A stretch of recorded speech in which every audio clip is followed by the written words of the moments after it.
मया दक्षेण प्रकृति सूयते सचराचरं न हेतुनानेन कौन्तेय जगद्विपरिवर्तिते मया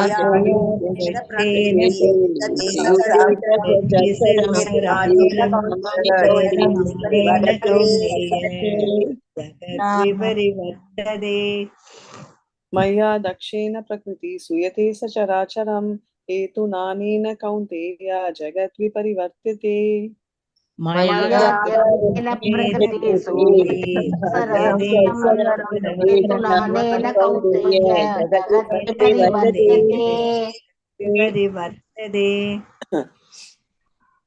अवजानन्ति मां मूढा शृण्वन्तनुमाश्रिताः परभावम् अजानन्दो मम भूतमहेश्वरम् अवजानन्ति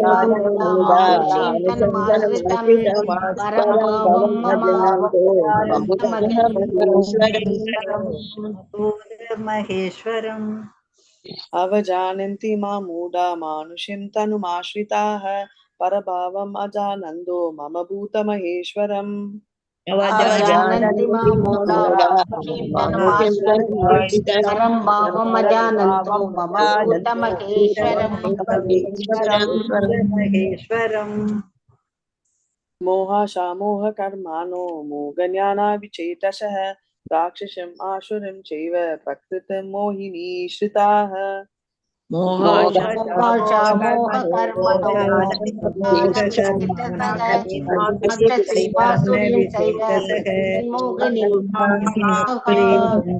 மாதாஜி வந்துட்டாங்க. மாதாஜி யாரு தானிஸ்ரீ மேம் வந்துட்டாங்களா? வந்துட்டாங்க. ஓகே. ஆமாமா, ஏன்னா அந்த இங்கிலீஷ் கிளாஸ் முடிச்ச உடனே இங்க வந்துட்டேன் நான். Okay okay ma'am. இன்னைக்கு நாளைக்கு கொஞ்சம் அர்லியா தான் வந்துருவேன். Oh no problem ma'am. Well and good. நான் கிளம்பலாம்னு இருக்கேன் கோயிலுக்கு. Thank you so much. Hare Krishna. Thank you மா. Thank you. Hare Krishna. Hare Krishna. Ma'am interview paper Prema Mataji அம்சிடலாம், புஷ்பா மாதாஜி அம்சிடலாம் மேம். மத்ததெல்லாம் ஹோல்ட். ஏன்னா யாரும் ப்ரிப்பேர் பண்ணல இன்னும். ஆமா மேம். அப்படியே. சரி okay. Okay fine. Thank you ma'am. 1 week time கொடுங்க. எல்லாரும் அதுக்குள்ள சொல்லிட்டாங்கன்னா ப்ராசஸ் பண்ணிடலாம். Thank you. ஆமாமா, நான் சொல்லிருக்கேன். நெக்ஸ்ட் வீக் வரைக்குமே நான் டைம் கொடுக்கிறேன். சேதுலட்சுமி மாதாஜி கூட இப்போ ஃபில் பண்ணுவாங்க. சொல்லிருக்கேன் நான். Okay okay. She will do. Hare Krishna. மத்தவங்க கொஞ்சம் ப்ரிப்பேர் பண்றேன்னு சொல்லிருக்காங்க. ப்ரிப்பேர் பண்றேன்னு சொல்லிருக்காங்க. So I think they'll catch up. Hare Krishna. Fine. 1 week time. I think even Lalita Mataji called and informed to revise actually. I think she is revising. நால எல்லாரும் தவறாம கலந்துட்டு எஸ்பெஷலி இனிஷியேஷன் டிவோட்டீஸ் வந்து கண்டிப்பா நீங்க கலந்துக்கணும். No exception. சோ கலந்துட்டு நீங்க எல்லாம் ஃபிங்கர் டிப்ஸ்ல வச்சுக்கணும். Hare Krishna. I leave ma'am. I have to go to the temple. Thank you. Yeah. Thank you. Hare Krishna. Hare Krishna Mataji. Hare Krishna Mataji. Thank you. Hare Krishna Mataji. நமஸ்காரம் மாதாஜி. நமஸ்காரம். என்ன மாதாஜி பிரேமா மாதாஜி முடிச்சிட்டீங்களா உங்க இன்டர்வியூ? மார்க் இன்டர்வியூ முடிச்சிட்டேன் மாதாஜி. ஃபைன். வெல் டன் சொல்லிட்டாங்க. ஃபைன். ஓகே. நீங்க அப்படியே ரிவைஸ் பண்ணினே வந்துருங்க. டெய்லி அத வந்து சும்மா இருக்கும்போது பாடிண்டு ஒரு 2 நாளுக்கு ஒரு முறை வந்து மீனிங்க வாசிச்சுட்டே இருந்தீங்கன்னாக்கா உங்களுக்கு ஈஸியா அது மைண்ட்ல பதிஞ்சிடும். அதுக்கப்புறம் நீங்க ஒன்ஸ் இன்டர்வியூ ஆன பிறகு நீங்க ரெகுலரா அவங்க வந்து நீங்க பாடினே இருக்கலாம். ஓகேங்களா? Okay fine. Thank you. நானும் சொல்லிட்டேன் மாதாஜி. சிஸ்டர்ஸ் ரகம் வந்தா எனக்கு தெரியல. 7வது கேட்டாங்க தெரியல மாதாஜி. நான் ஃபுல்லா படிக்கிறேன். ஓகே வாடிங்க. எது படிக்கலையா அதை படிச்சுக்கோங்க. ஓகே. ஏன்னா இன்டர்வியூர் என்ன கேட்பாருன்னு நமக்கு தெரியாது. ஆனா இதுல இருந்து தான் கேட்பாரு. அவர் எதிர்பார்ப்பு என்னன்னு நமக்கு தெரியாது. ஒண்ணு மீனிங் கேட்கலாம், இல்ல வெறும் ஸ்லோகம் சொல்லுவாங்க. சோ அது நமக்கு தெரியாது. Okay. So we have to check. Mataji நேத்து சொல்லி தந்தாங்க. ஹரே கிருஷ்ணா மாதாஜி. நமஸ்காரம். Hare Krishna Mataji. Hare Krishna Prabhuji. Hare Krishna. Same to you. Hare Krishna. Okay.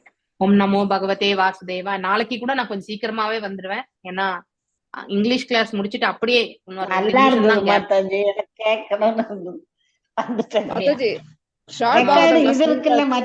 யூடியூப்ல வருமா மாதாஜி? ஆமா இருக்கு. யூடியூப்ல இருக்கு. மாதாஜி நீங்களே எடுத்தீங்க மாதாஜி காலையில ஷார்ட் பாகவத கிளாஸ்? ஆமா மாதாஜி. நல்லா இருக்கு. அப்படின்னா நான் தான் பேக்கப்புக்கு அதாவது பேக்கப்புக்கு பேக்கப் நான். மாதாஜி இல்ல, அப்புறம் அந்த பிரகாஷ் பிரபுஜி இல்லைன்னா அப்ப நான் எடுப்பேன். ஸோ மாதாஜி கூட தெரியும் எனக்கு காலையில I P loaded with work அப்படிங்கிறதுக்காக. In fact it's very nice interesting only. ஏன்னா 5வது கேண்டோ அங்க வாசிக்கிறேன் நான். அதனால நல்லா இருக்கும் உங்களுக்கு இதுல. உங்களுக்கு உங்களுக்கு சொல்லி கொடுக்கும்போது இன்னும் கொஞ்சம் எனக்கு ஈஸியா இருக்கும். ஒரு முறை ரிவிஷன் ஆன மாதிரி. அதாவது என்ன பகவான் என்ன கொடுக்குறாரோ. முடிக்கல மாதாஜி, இன்னும் 4 வரணும். டோன்ட் வரி, 3 ரொம்ப பெருசு Mataji. You don't think it is a small. Okay 3 2 book 5 6 வந்து ஒரே ஒரு புக்கு தான், ஒரே புக்கு தான் 5 6. 4 கூட பெருசாதான் இருக்கும்னு நினைக்கிறேன் எனக்கு தெரிஞ்சு. 4 கூட 2 புக்குங்க மாதாஜி. ஆமா 4 2 பெருசுதான்.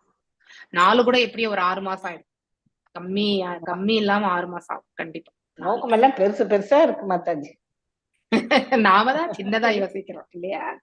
நாம தான் ரொம்ப அதாவது அல்பமா நினைக்கிறோம். நம்ம இவ்வளவு சின்னதா, அதாவது நம்முடைய தாட் ப்ராசஸ் எப்படின்னா இத்தினூண்டுன்னு நினைக்கிறோம். அந்த குளோப பார்த்துட்டு எப்படி இந்த உருண்டைன்னு பாக்குறோம் பாருங்க, அந்த சைஸ்க்கு தான் நாம நினைக்கிறோம் உண்மையிலே இல்லையா? சோ இந்த சூரிய கிரகம் சந்திர கிரகம் இதெல்லாம் வந்து சூரியனை சுத்தி வரக்கூடியது எல்லாமே பார்க்கும்போது இப்படி இதுன்னா இத்தினூண்டு டாட்டா தெரியுதுன்னு நினைப்போம் நம்ம இல்லையா? ஆனா உண்மையிலே அதனுடைய அளவெல்லாம் நம்மளால மெஷர் பண்ணவே முடியாது. சோ இட் இஸ் பகவானுடைய படைப்பு வந்து இட் இஸ் இம்மெஷரபிள். நம்மளால எப்பவுமே அதை மெஷர் பண்ண முடியாது. அதனால நமக்கு தெரிஞ்சது ஒரு டிராப் கூட கிடையாது. அந்த டிராப் அந்த டிராப்பே நமக்கு கடல் அளவுக்கு தான். அதுலயும் நம்ம ஒரு டிராப் மாதிரிதான் நமக்கு தெரியும். ஸோ அப்படின்னா நம்முடைய அஜ்ஞானத்தினுடைய அளவு அதெல்லாம் நம்ம தெரிஞ்சுக்கணும். அதனால நிறைய தெரிஞ்சுக்க வேண்டியிருக்கு. நல்ல பக்குவமான முறையில வந்து நாம எல்லாத்தையுமே தெரிஞ்சுக்க முயற்சி பண்ணணும். பிளஸ் அதற்கான பயிற்சி பண்ணாதான் அதை புரியக்கூடிய சக்தி கூட வரும். அந்த பக்தி சேவையை வந்து நாம என்னைக்குமே விடாம செய்யணும். பிராக்டிஸ். இப்ப நீங்க எல்லாருமே 5 months நீங்க வந்து இந்த இனிஷியேஷன் கோர்ஸ் வந்து நடந்துட்டு தான் இருக்கு இல்லையா? ஆனாலுமே உங்களால ஏன் அதை பிராக்டிஸ் பண்ண முடியலன்னா நீங்க அந்த சமயத்துக்கு மட்டும்தான் நீங்க பண்ணிருப்பீங்கன்னு எனக்கு தோன்றது. I don't know. மிச்ச சமயத்துல you will be occupied with other activities எல்லாமே, அதுவும் பக்தியா இருக்கும். நான் இல்லைன்னு நான் சொல்லல. ஆனா அதை ஒரு டெய்லி வந்து நீங்க வந்து இந்த ஸ்டாண்டர்ட் செட் ஆஃப் இதை வந்து ஒரு அரை மணி நேரம் கூட ஆகாது. ஒரு 4 நாள் படிச்சீங்கன்னா 5ஆவது நாள் உங்களுக்கு மனப்பாடாயிடும். அதை டெய்லி பிராக்டிஸ், அது ஒரு சிரமமே கிடையாது. நீங்க வந்து அதை நீங்க ஈஸியா பண்ணி முடிச்சுக்கலாம். பிராக்டிஸ் பண்ணணும். நம்ம பிராக்டிஸ் இல்லைன்னா கண்டிப்பா முடியாது. ஓகே, அட்லீஸ்ட் இன்டர்வியூ கிளியர் பண்ற வரைக்காவது இதை நீங்க பிராக்டிஸ் பண்ணுங்க. அதுக்கப்புறம் நீங்க ரெகுலரா உங்களுக்கு என்னெல்லாம் முடியுறதோ அதை பிராக்டிஸ் பண்ணிட்டே வாங்க. மீனிங் வந்து படிக்கணும்னு அவசியம் இருக்காது. வெறும் பாடலையே வந்து, அதாவது ஆழ்ந்த மீனிங் படிச்சீங்கன்னாக்கா உங்களுக்கு அதுல ஈடுபாடு வரும். நீங்க மீனிங் இல்லாம நீங்க வந்து வெறும் ஸ்லோகத்தை வாசிச்சீங்கன்னா அதுல வந்து உங்களுக்கு வந்து ஈடுபாடு வராது. அது மனசுலயும் வந்து தங்காது. இது ரெண்டுமே நான் உங்களுக்கு சொல்லணும்னு தோன்றது. ஸோ யூ ரீட் 4-5 தடவை ஸ்லோகாவை படிச்சுட்டு அந்த வேர்ட் டு வேர்ட் மீனிங் வந்து வாசிங்க. அப்போ உங்களுக்கு அதை வந்து இப்படி இருக்கு அப்படிங்கறது வந்து ஆல்ரெடி எக்ஸ்பிளைன் பண்ணதுனால ஓரளவுக்கு உங்களுக்கு புரிஞ்சிருக்கும். இன்னும் ஆழமா புரியறதுக்கான வாய்ப்பும் உங்களுக்கு கிடைக்கும். பேசிக்கலி இந்த இன்டர்வியூ எதுக்கு கண்டக்ட் பண்றாங்க? உங்களுக்கு புரிஞ்சிருக்கா? நீங்க பண்ணக்கூடிய செயல்கள் எல்லாமே உங்களுக்கு புரிஞ்சுதான் பண்றீங்களா? பக்தி சேவை அப்பதான் நீங்க அதுல ஈடுபாடோட செய்வீங்க. அப்பதான் உங்களால வந்து ஸ்பிரிச்சுவல் இதுக்கு வந்து முன்னாடி போக முடியும். அதனுடைய மீனிங்கே புரியல, அதை தெரியாமலே நானும் வந்து தீட்சையை வாங்கிக்கிறேன்னு சொல்லிட்டு பிளைண்டா கொடுத்துட்டாங்கனாக்கா ரொம்ப ரொம்ப கஷ்டம். ஏன் நேத்து ஒரு மாதாஜியோடைய ஸ்டோரி சொன்னாங்க. After the end of the கிளாஸ்ல நான் உங்களுக்கு அதை சொல்றேன். சோ பிரபுபாதா வந்து லெட்டர்லயே அந்த மாதாஜிக்கு வந்து இனிஷியேஷன் கொடுத்தார், ஒரு ஜபமாலையும் அனுப்பி. சோ அப்படி ஒரு சேவையை வந்து நாம பண்ணணும். அந்த அளவுக்கு நம்மளால பண்ண முடியலன்னாலும் அதுல ஒரு 1% 2% நம்ம ட்ரை பண்றதுக்கு அச்சீவ் பண்ணோம் இல்லையா? சோ அதனால வைராகியம் என்பது ரொம்ப ரொம்ப முக்கியமானது. எதற்கு நாம வந்து பக்தர்களை பற்றி கேட்கிறோம்னா, அவங்கள முழுசா நம்மளால அவங்க செய்யறதெல்லாம் நம்மளால செய்ய முடியலனாலும் ஓரளவுக்காவது அவங்களை பின்பற்றணும், அப்படிப்பட்ட மகாத்மாக்களை அப்படிங்கிற மனசு. அதனால நீங்க மீனிங்கோட வாசிங்கோ, அப்ப உங்களுக்கு சுலபமா அந்த ஸ்லோகங்கள் வந்து வந்துடும். மீனிங் தெரியாம நீங்க வாசிச்சீங்கன்னாக்கா குரு வந்தனத்தை நீங்க வந்து பாடுங்களேன். அத மீனிங் தெரிஞ்சு நீங்க பாடுங்க, உங்களுக்கு கண்ணுல தண்ணி கண்டிப்பா வரும். கண்ணுல தண்ணி வராம இருக்கவே இருக்காது. ஏன்னா குருவினுடைய மகிமை அந்த அளவுக்கு. குருவினுடைய வார்த்தை, குருவினுடைய பாதை, குருவினுடைய அதாவது அவருடைய தாமரை பாதங்கள், அவருடைய குரு அதாவது இந்த செகண்ட் ஸ்டான்ஸால பாடுவாங்க இல்லையா, சித்தார்த்த கோரியோ ஹைக்கியா இல்லையா, குரு முக பத்ம வாக்கியா, தாமரை போன்ற வார்த்தைகள் எல்லாமே lotus lotus lotus. Lotus is the first flower இல்லையா, அதாவது அவருடைய நாபிலிருந்து வந்தது. ஸோ மேன்மையான ஒரு, அதாவது ஃப்ளவர்னாலே அதாவது இறைவனுக்கு சமர்ப்பிக்கக்கூடிய ஒரு புஷ்பம் எதுன்னா முதல்ல வர்றது தாமரை தான்.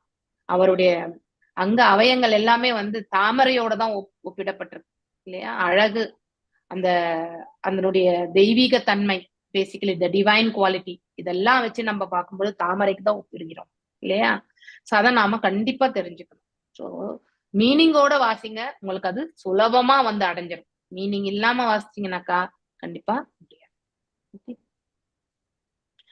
ஓம் நமோ பகவதே வாசுதேவாய, ஓம் நமோ பகவதே வாசுதேவாய, ஓம் நமோ பகவதே வாசுதேவாய.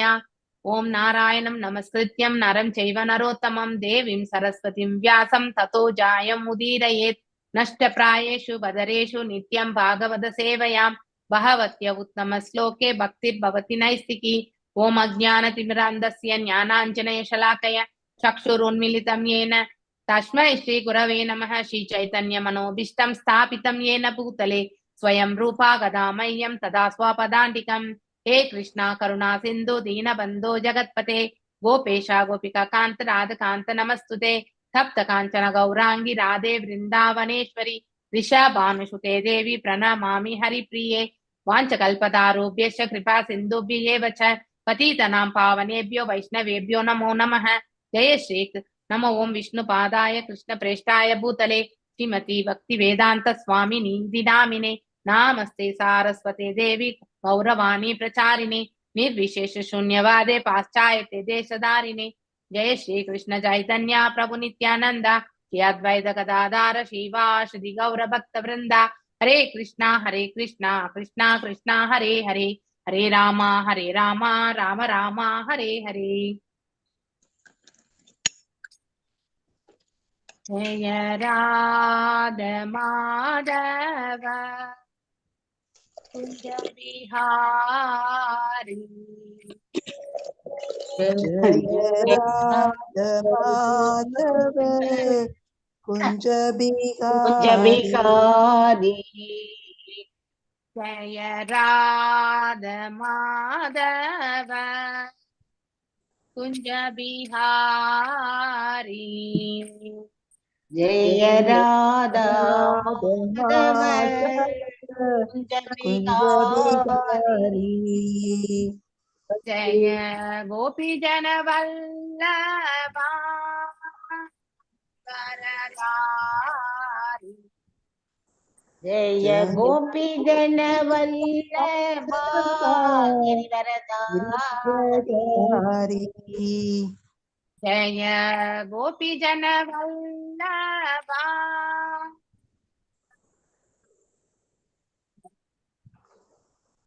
जय गोपी जन वल्लभा गिरिवरधारी.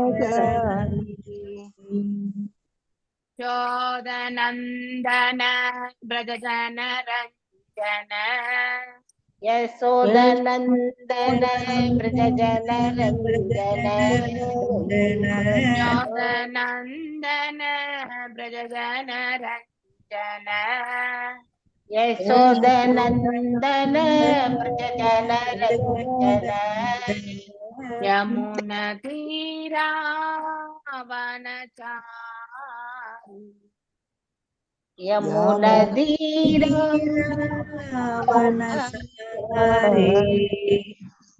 यमुना तीरा वनचारी. यमुना तीरा वनचारी. जय राधा माधव कुंज बिहारी. जय राधा माधव कुंज बिहारी. जय राधा माधव कुंज बिहारी. जय राधा माधव कुंज बिहारी. हरे कृष्णा कृष्ण कृष्ण हरे हरे, ஹரே ராம ராம ராம ஹரே ஹரே. ஹரே கிருஷ்ண கிருஷ்ண கிருஷ்ண ஹரே ஹரே ஹரே ராம ராம ராம ஹரே ஹரே. ஹரே கிருஷ்ண கிருஷ்ண கிருஷ்ண ஹரே ஹரே. ஹரே ராம ராம ராம ஹரே ஹரே. ஹரே கிருஷ்ண கிருஷ்ண கிருஷ்ண ஹரே ஹரே. ராம ராம ராம ஹரே ஹரே. ஹரே கிருஷ்ணா. எல்லாருக்கும் ஹரே கிருஷ்ணா. சோ நாம இன்னைக்கு இந்த ஹரே கிருஷ்ணா 29 31 ஸ்லோகத்துல முடிச்சிருக்கோம் படிச்சது. நான் இப்ப விளக்கம் மட்டும் கொடுக்கறேன் நான். ஓகே. சஹதேஹேன மானேன வர்த்தமானேன மன்யுனா கரோதி விக்ரஹம் காமீஷ்வந்தாய சாத்மனஹ. சஹ உடன், தேஹேன உடல், மானேன போலியான கௌரவத்துடன், வர்த்தமானேன அதிகரித்தல், மன்யுனா கோபத்தால், கரோதி அவர் படைப்பார், விக்கிரகம் பகைமை, காமி ஊக்கமுடைய ஒருவர், காமிஷு பிற ஊக்கமுள்ளவர்களிடம், அந்தாய அழிவிற்காக, சா மற்றும் ஆத்மனக அவர் ஆத்மாவின். உடலின் வளர்ச்சியுடன் உயிரினமானது தன் ஆத்மா அழியும் பொருட்டு தன் போலி கௌரவத்தையும் கோபத்தையும் அதிகரித்துக் கொள்கிறது. அதனால் அதே போன்ற எழுச்சி உள்ளவர்களை நோக்கி பகைமை கொள்கிறது. ரொம்ப ரொம்ப அழகான விளக்க உரை இது இல்லையா? நாம இத்தகைய பாவத்தை நாம நிறைய சந்தர்ப்பங்கள்ல நாம வெளிப்படுத்தியிருக்கோம் இல்லையா? உடல் வளர்ச்சியுடன் உயிரினமானது, அதாவது இந்த ஜீவாத்மா, இந்த உடல் வளர்கின்றது. இப்ப யௌவனத்துல இருந்து மிடில் ஏஜுக்கு வருது. இப்போ அந்த காலேஜ் லைஃப் எல்லாம் முடிச்சு வராங்க பாருங்க அந்த யங்ஸ்டர்ஸ், அவங்களுடைய ரத்தம் பாத்தீங்கன்னாக்கா எப்படியாவது ஓடுற பாம்ப பிடிக்கிற வயசு. அப்படி இருக்கக்கூடியவங்க அவங்கள நம்ம எதை வச்சு ஸ்டாப் பண்ண முடியாது இல்லையா? தன் ஆத்மா அழியும் பொருட்டு, அதாவது நம்ம இந்த இடத்துல ஒண்ணு கவனிக்கணும், எதுக்கு இந்த மாதிரி ஒரு வார்த்தை என்பது இல்லையா? எப்ப நாம எல்லாம் போலி கௌரவத்தையும் கோபத்தையும் அதிகரித்து கொள்கின்றோமோ அது ஆத்மாவை அழியும் பாதைக்கு தான் இட்டு செல்லும். மேன்மையான பாதைக்கு அது கண்டிப்பாக இட்டு செல்லாது. கோபம் என்பது நம்மள அழிவான பாதைக்கு இதுக்கெல்லாம் எக்ஸாம்பிள் நான் நிறைய வாட்டி உங்களுக்கு துரியோதனனை பத்தி தான் சொல்லியிருக்கேன். துரியோதன வருத்தம் கிடையாது, அவன் ஒருத்தன் தான் துரியோதனன் கிடையாது. இப்ப வாழக்கூடிய காலகட்டத்துல அநேக துரியோதனங்கள் உண்டு இல்லையா? அநேக பேராசைக்காரர்கள் உண்டு, அநேக பொறாமை கொண்டவர்களும் உண்டு. யாருக்கெல்லாம் இந்த குணாதிசயங்கள் இருக்கோ அவங்க எல்லாம் துரியோதனன் தான். சோ அதனால அவங்க பேரே அதாவது லாஜிக்கலா அவங்க அந்த பெயருக்கு தான் பொருத்தமானவர்கள். அதனால் அதே போன்ற எழுச்சி உள்ளவர்களை நோக்கி பகைமை கொள்ளும் இல்லையா? இப்போ ஒருத்தர் அக்ரெசிவா பேசுறாங்கன்னா ஆப்போசிட்ல இருக்கிறவங்களும் அதே மோட்ல பேசுனாங்கன்னா என்ன ஆகும்? 2 பேரும் தலையை பிடிச்சி நல்ல சண்டை தான் போட வேண்டியிருக்கும் இல்லையா? முடிய பிடிச்சி சண்டை தான் போடுவாங்க. அதே எதிர் தரப்புல இருக்கிறவங்க ஒரு சாந்தமான ஒரு நிலை, சாத்வீகமான குணத்துல இருக்கிறவங்களா இருந்தாக்கா இவங்களும் அடுத்த வார்த்தை வரும்போது அவங்களும் தாழ்மைக்கு வந்துருவாங்க. இதான் நிறைய சுச்சுவேஷன்ஸ்ல நாம பார்க்கலாம் இல்லையா? Bhagavad Gita. All glories to Srila Prabhupada. Srila பிரபுபாதாக்கு ஜெய். பகவத்கீதையின் 3ஆம் அத்தியாயம் 36ஆம் பதத்தில் 36th ஸ்லோகா. ஒரு உயிரினம், இதுக்கு காரணம் என்ன இல்லையா? அதாவது ஒரு அர்ஜுனர் ஒரு கொஸ்டின் கேட்பார். எதற்கு நாம அதாவது ஒரு பாவ செயல் செய்யணும்னு நினைக்க மாட்டோம், ஆனாலும் செய்ய தூண்டக்கூடிய சுச்சுவேஷன்ஸ் இதெல்லாம் எதுக்கு வருது அப்படிங்கறது எல்லாமே நாம படிச்சிருக்கோம் இல்லையா? 36th ஸ்லோகா. அதுக்கு மூல காரணம் காமம் அப்படிங்கிற ஆசை என்பதை அழகா எடுத்து சொல்லியிருப்பார். அதுக்கப்புறம் தான் காமத்தினுடைய லெவல் எல்லாம் அதுல படிச்சிருப்போம் நம்ம இல்லையா? சோ 3 நிலைகள். கொஸ்டின் கேட்பார், வை நாம் ஏன் பாவத்தை செய்யணும்? அர்ஜுன உவாச்ச அதகேன பிரயுக்தாயாம் பாபம் சரதி புருஷः அச்சின்ன அபி வாஷ்ணேய பலாத் ஈவ நியோஜித. அதாவது why is one impelled to sinful activities? எதற்கு ஒருவர் வந்து பாவ செயல்கள் செய்வதற்கு தூண்டப்படுகிறார்கள்? அவங்களுக்கு அதுல விருப்பம் இல்லைன்னாலும் he is forcibly made to do that. இதை ஏன் அவர் கேட்கிறாருன்னா, அவர் என்ன நினைக்கிறார், இவன் செகண்ட் சாப்டர்ல பகவான் வந்து நீ புத்தி யோகத்தோட பயல்படு எல்லாம் சொன்னார். அவர் நினைக்கிறாரு புத்தின்னா இன்டெலிஜென்ட் இல்லையா, ஆனா பக்தி கொண்ட ஞானத்தை உபயோகப்படுத்தி செயல்படும் தான் பகவான் சொல்றார். மேலும் உயிர்களை கொல்வது பாவம் என்னக்கூடிய அந்த ஜெனரிக் கான்செப்ட வந்து யாரு அப்ளை பண்றாரு, அந்த 5 காரணங்கள் போர் புரியாததுக்கு அர்ஜுனன் எடுத்துரைக்கிறார் இல்லையா. அதுல ஒன்று உயிர்களை கொல்வது பாவம், சின்ஃபுல் ஆக்ட் அப்படிங்கறது வந்து சொல்றாரு இல்லையா. சோ அதனால இப்ப இந்த கோரமான இந்த போர் தொழில வந்து நான் ஏன் இந்த போர்ஸபிளா இதை செய்யணும் இல்லையா. இப்ப பகவான் சொல்றாரு நீ எழுந்து போர் புரி, தட் இஸ் அ போர்ஸ். அவர் மனசுல வரல இன்னும் இல்லையா, விளக்கங்கள் கேட்டுட்டேதான் இருக்கார். ஆனாலுமே வந்து அடிக்கடி இந்த கொஸ்டின்ஸ் எல்லாம் வருது இல்லையா. இந்த மாதிரியான சுச்சுவேஷன்ஸ் நம்ம எல்லாருக்கும் கூட வருது. வாழ்க்கை எனக்கூடிய இந்த போர்க்களத்துல அநேகமானவர்களை நாம வந்து சந்திக்கின்றோம் இல்லையா. அப்படி இருக்கும் பொழுது நம்ம அதாவது நம்ம வில் பி ஃபோர்ஸபிளி அதை செய்யணும்ன்றது விருப்பம் கூட இருக்காது. ஆனாலும் நமக்கு வந்து ஒரு உந்துதல் என்பது வந்துவிடும் இல்லையா. அதற்கு மூல காரணம் எது நமக்கு? It is because of the நாம வந்து இந்த அதாவது நம்முடைய ஆசை இல்லையா, அந்த காமமா இருக்கக்கூடிய ஆசையை தான் நம்மள வந்து அந்த மாதிரி வந்து செயல்பட வைக்கிறது. இந்த கொஸ்டின் அதுதான் கேட்கும். What is one impelled to sinful acts? எதற்கு ஒருத்தர் வந்து பாவ செயல்கள் செய்வதற்கு தூண்டப்படுகிறார்கள் வலுக்கட்டாயமாக?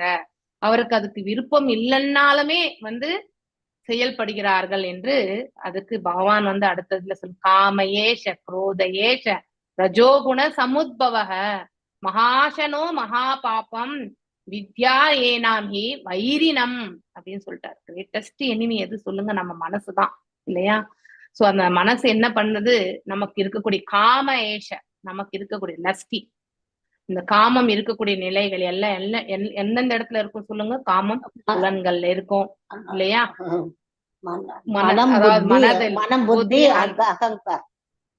இது எல்லாமே காமம் இருக்கக்கூடிய இடங்கள்.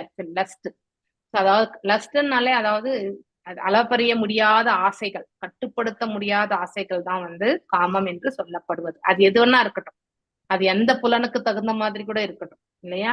நாட் ஒன்லி அதாவது சென்ஸ் கிராட்டிபிகேஷன் மாத்திரம் காமம் கிடையாது. சோ இந்த வந்து கண்ணால பாக்குறதும் வந்து அதாவது நம்ம வந்து காமம். அது எதை நம்ம வந்து பார்க்க கூடாததை வந்து இன்ட்ரெஸ்டா பாக்குறோம் பாருங்க, அதுதான் காமம் என்பது இல்லையா. அதாவது நம்ம பௌதீகத்துக்கு சம்பந்தப்பட்ட எதுவா இருந்தாலுமே அதுல வந்து அதீதமான ஆசை கொண்டு நாம் செயல்படுகின்றோம் என்றால் அதுதான் காமம் என்று சொல்லப்படுது இல்லையா. கோபம், விரத்துன்னா கோபம், குரோதம், ரஜோகுணம், இது வந்து ரஜோகுணத்தினுடைய இயல்பு, மூட் ஆஃப் ஃபேஷன். சமுத்பவக மகாசனக ஆல் டிவரிங், மகாபாவம் எல்லாத்தையுமே வந்து அழிக்க வல்லது இல்லையா. பெரிய பாவத்தை செய்வோம் நம்ம. வித்தினோ இந்த மெட்டீரியல் வேர்ல்ட் கிரேட்டஸ்ட் எனிமி இதுதான் நமக்கு வைரினம். அதனால அதை நாம வந்து கட்டுப்படுத்த பழகி கொள்ளணும், ரொம்ப ரொம்ப முக்கியமானது. 3ஆம் அதற்கு காரணம் உயிரினம் நிலையானது, அதாவது ஆத்மா எப்பொழுதுமே நிலையானது, தகுதியில் பகவானுடன் ஒன்றானது, குவாலிட்டியில வந்து நித்தியத்தன்மையில வந்து பரமாத்மாவும் ஆன்மாவும் ஒன்றானது என்று கூறப்படுகிறது. பின்னர் அவன் உலகிற்கு இரையாகி விழுந்து சக்தியின் பாதிப்பால் பல பாவ செயல்கள் செய்ய காரணம் என்ன இல்லையா. இந்த வினாவிற்கு விடையாக உயிரினம் அதன் உயர்ந்த நிலையிலிருந்து ஜட இருப்பின் வெறுக்கத்தக்க நிலைக்கு இறங்கி வர காரணம் இச்சையே என்று கிருஷ்ண பகவான் அங்க சொல்றார் இல்லையா. காமம்தான், காம ஏஷ குரோத ஏஷ ரஜோ குணத்தோடு இருக்கக்கூடிய அந்த நிலை இந்த இச்சை சூழ்நிலையால் கோபமாக மாறுகிறது இல்லையா. சோ நமக்கு ஆசையை வந்து கட்டுப்படுத்த முடியாத ஆசை, அதற்கான முயற்சி நம்ம செய்யறோம், என்டிவர்ஸ் இல்லையா. அந்த முயற்சி செய்யும் பொழுது நமக்கு அது சாதகமான சூழ்நிலை வந்துட்டா அகங்காரத்தை நம்ம ஐ எம் கிரேட், நான் தான் டாப் அப்படின்றதெல்லாம் நம்ம வெளிப்படுத்திடுவோம். அது அடைய முடியலன்னா நமக்கு என்ன வரும்? கோபம் தான் வரும், வெறுப்பு, கோபம் எல்லாமே வரும் நமக்கு இல்லையா. சோ இச்சை மற்றும் கோபம் இரண்டும் ரஜோகுணத்தில் நிற்கின்றன. இச்சை உண்மையில் ரஜோகுணத்தினுடைய விளைவாம். சோ இச்சைக்கான திருப்தி இல்லாத பொழுது அதே ஆசை அறியாமை நிலையில் கோபமாக மாறுகிறது. சோ ஃபர்ஸ்ட் ரஜோகுணத்துலதான் அந்த காமமே இருக்கும். அதை அடைய முடியலன்னா நாம செய்யக்கூடிய செயல்கள் எல்லாமே வந்து எதிர்மறையான செயல்களாகத்தான் இருக்கும். சோ புத்தி வந்து சரிவர இன்டெலிஜென்ஸ் ரைட் டைரக்ஷன்ல வந்து வேலை செய்யாது. அப்போ புத்தி வேலை கரெக்டா செய்யலன்னா அப்போ ஆவித்தியில இருக்கும்னு அர்த்தம். அஜ்ஞானத்தில் இருந்து கொண்டு நாம செயல்படுகின்றோம் என்று நம்ம அதுதான் அதனுடைய விளைவு. அதுதான் அப்போ அது கோபமாக அஜ்ஞானத்தினுடைய வெளிப்பாடுதான் கோபமே. கோபம் ஒருத்தருக்கு வருதுன்னா அந்த சுச்சுவேஷன்ல அவங்க வந்து புத்தியற்ற நிலையில இருக்காங்கன்னு அர்த்தம். இது நான் நிறைய வாட்டி வந்து ரியலைஸ் பண்ணியிருக்கேன். நான் அதாவது கோபம் வரவே அங்கேருந்து நம்ம தவிர்த்து போயிடணும் மாதாஜி. அறியாமையில அவங்க ஆனா இருக்காங்கன்ட்டு நாம தான் அதை தவிர்க்க முடியாத சூழ்நிலைகள் எப்ப வரும்னா when you are in the managing position இல்லையா, when you are taking care of the family, வீட்டுக்கு ஒரு ஓனரா இருந்துட்டு நம்ம வந்து செயல்படும்போது நம்ம பிள்ளைங்களை சரிவர நடத்தணும் இல்லையா. அவங்க நடக்கலன்னா நமக்கு கோபம் வரும் இல்லையா. அந்த கோபம் இதெல்லாமே அதெல்லாம் நம்ம தவிர்க்க முடியாது. இப்ப நம்மள யாரோ ஒருத்தர் வந்து கோபத்தோட திட்டுறாங்கனாக்கா கண்டிப்பா அந்த இடத்த விட்டு நம்ம சைலண்டா ஒதுங்கிறதுல ஒண்ணும் தப்பு ஒண்ணும் கிடையாது. அதுல ஒன்னும் பெரிய இது என்ன, நம்மள அவங்க அவமானப்படுத்துறாங்களா, படுத்திட்டு போட்டுமே, ஒன்னும் நோ இஷ்யூஸ். அதெல்லாம் நம்ம பெருசா நினைக்கவே வேண்டாம். வாழ்க்கையில யாராவது அவமானப்படாதவங்க இருக்காங்களா? கண்டிப்பா கிடையாது. Every one would have gone through this actually. அதை இது தப்பிக்கவே முடியாது. இதை நம்ம அதை வந்து நம்ம என்ன பண்ணோம், சகிப்புத்தன்மை, ஹியூமிலியேஷன், அதை தான் நம்ம வந்து தட் இஸ் த ஃபர்ஸ்ட் குவாலிட்டின்னு சொல்லுவாங்க. நம்ம வந்து ஒரு பக்தி பாதையில போயிட்டு இருக்கோம்னாக்கா அதுல கண்டிப்பா போயிட்டு இருக்கோம்னா நம்ம டிவைன் குவாலிட்டிஸ் எல்லாம் நம்ம 20 கேரக்டரிஸ்டிக்ஸ் வந்து படிச்சிருக்கோம் இல்லையா. ஞானமாக 13வது அத்தியாயத்திலுமே வந்து பகவான் கொடுத்திருக்கார் இல்லையா. அதே மாதிரி 1 to 3 ஸ்லோகா ஆஃப் 16வது அத்தியாயத்திலுமே நம்ம 26 பண்புகளை படிக்கிறோம். அதுல 2 இடத்துலயுமே பாத்தீங்கன்னா நீங்க ஹியூமிலியேஷனை பார்க்கலாம், சகிப்புத்தன்மையை பார்க்கலாம். சகித்து கொள்ள நமக்கு பழக்கம் வரும் இல்லையா. அப்படி நம்ம சைலண்டா போறதுனால நம்ம அவங்க திட்டுறது அந்த கோபம் வந்து நியாயமானது அப்படிதான் நம்ம அவங்க அப்படி நினைக்கிறாங்கன்றதுக்கு வந்து நாம வருத்தப்படவே வேண்டாம். அவங்க என்னென்ன நினைச்சுக்கிட்டோம், ஏன்னா அது அவங்களுடைய அஜ்ஞானம். கோபம் வரும்போதே அவங்க அஜ்ஞானத்துல இருந்தா பேசுறாங்கன்னு அர்த்தம். அதை நாம புரிஞ்சுட்டோம்னாலே சைலண்டா போறது, மேலும் அந்த பகைமையை நம்ம வந்து அதாவது அபிவிருத்தி செய்யாம போறதுதான் ரொம்ப நல்லது. ஸோ அஜாத சத்ருவாக இருக்கிறதுக்கு நம்ம வந்து ட்ரை பண்ணணும் இல்லையா. ஸோ யார் அஜாத சத்ரு எக்ஸாம்பிள் சொல்லுங்க. இது ஒருத்தருக்கு பேர் ஆக்சுவலி நம்ம பாகவதத்திலே படிப்போம், பின்னாடி வரக்கூடிய கேண்டோஸ்ல வரும். ஓகே, அஜாத சத்ரு அப்படின்னு ஒருத்தரை சொல்லுவாங்க. தர்மபுத்திரர் மாதாஜி. கரெக்ட். யுதிஷ்டருக்கு தான் அஜாத சத்ருன்னு சொல்லுவாங்க. அப்படின்னா அவருக்கு எனிமி என்றதே கிடையாது.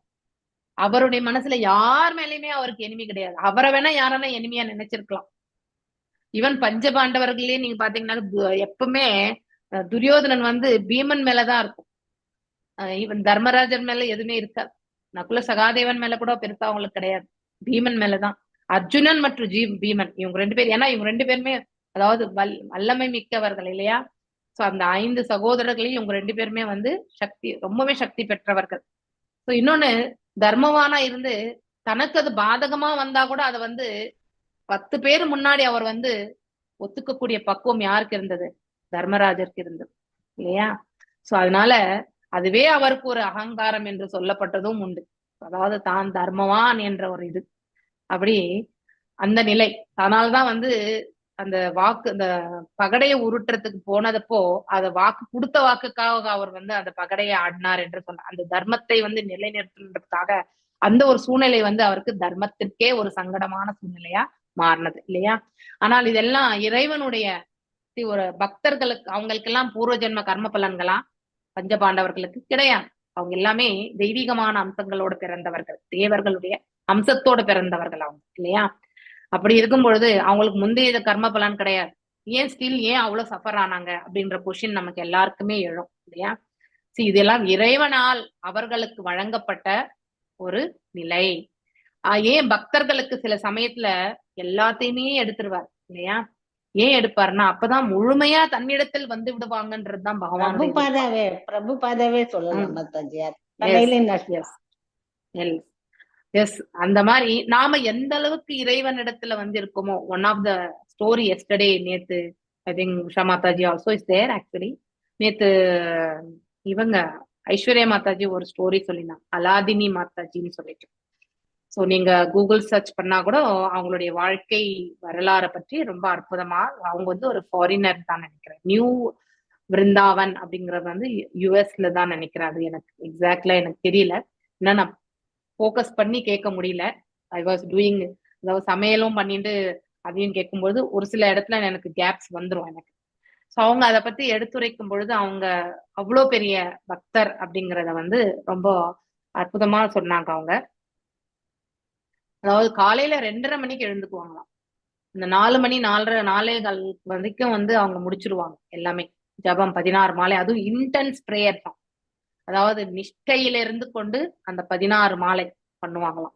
ஸோ அவங்க ஒரு நல்ல ஒரு ஹாப்பியா ஒரு சூழ்நிலையில தான் அவங்களுடைய சிறு பிராயம் எல்லாமே கழிந்தது. அதுக்கப்புறம் திருமணமான பிறகு அவருடைய கணவர் வந்து சர்ச்சிங் ஃபார், நமக்கு கூட இந்த சர்ச்சிங்ன்றது ஒண்ணு வரும் வாழ்க்கையில, தேடி போகணும்ன்றது இல்லையா.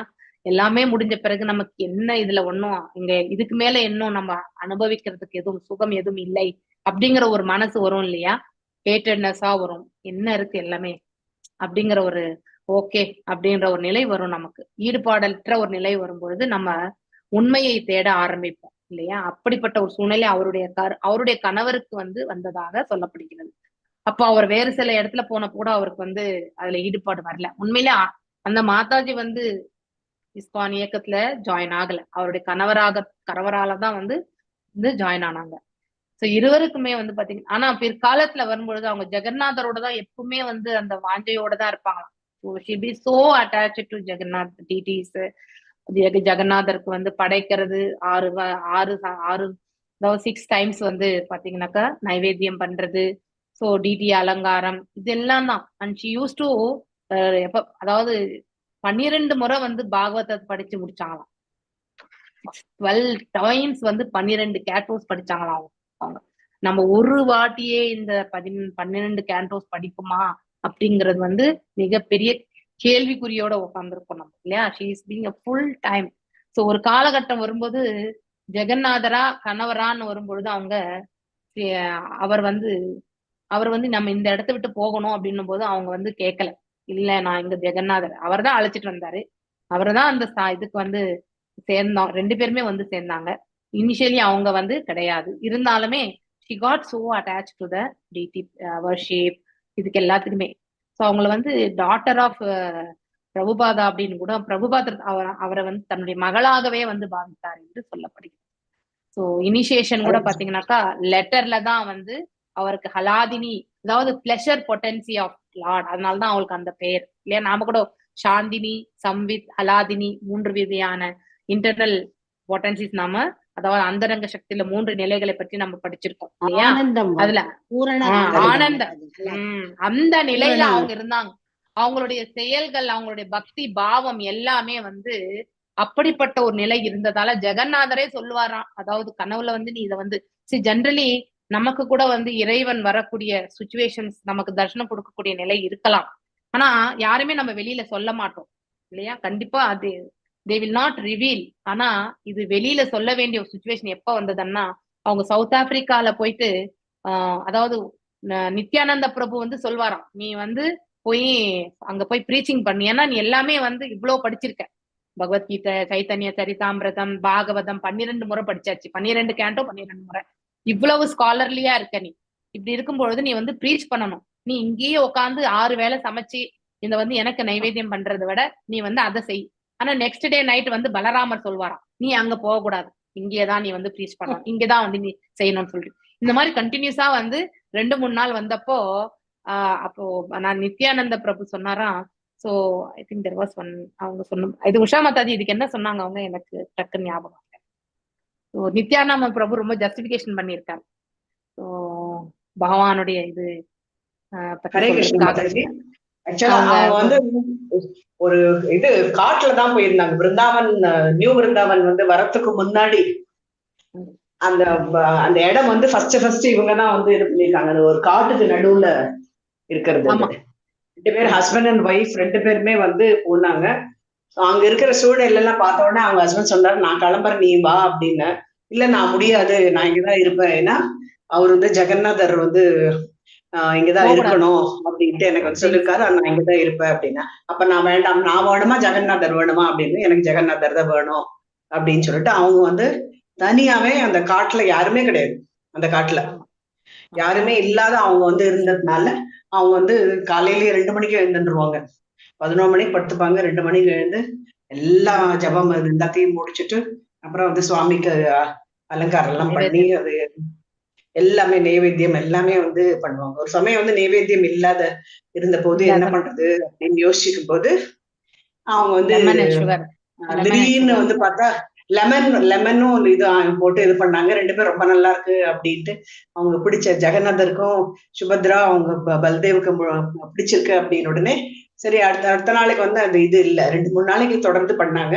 அப்புறம் பிரசாதம் இல்லை அப்படின்னு உடனே என்ன பண்றது அப்படின்னு சொல்லிட்டு அவங்க மனசாலேயே அவங்க வந்து ஆப்பிள் அது இதெல்லாம் வந்து இமேஜின் பண்ணாங்க, நான் ஆஃபர் பண்ற மாதிரி. அவங்க வந்து தியானத்திலேயே இருந்தாங்க.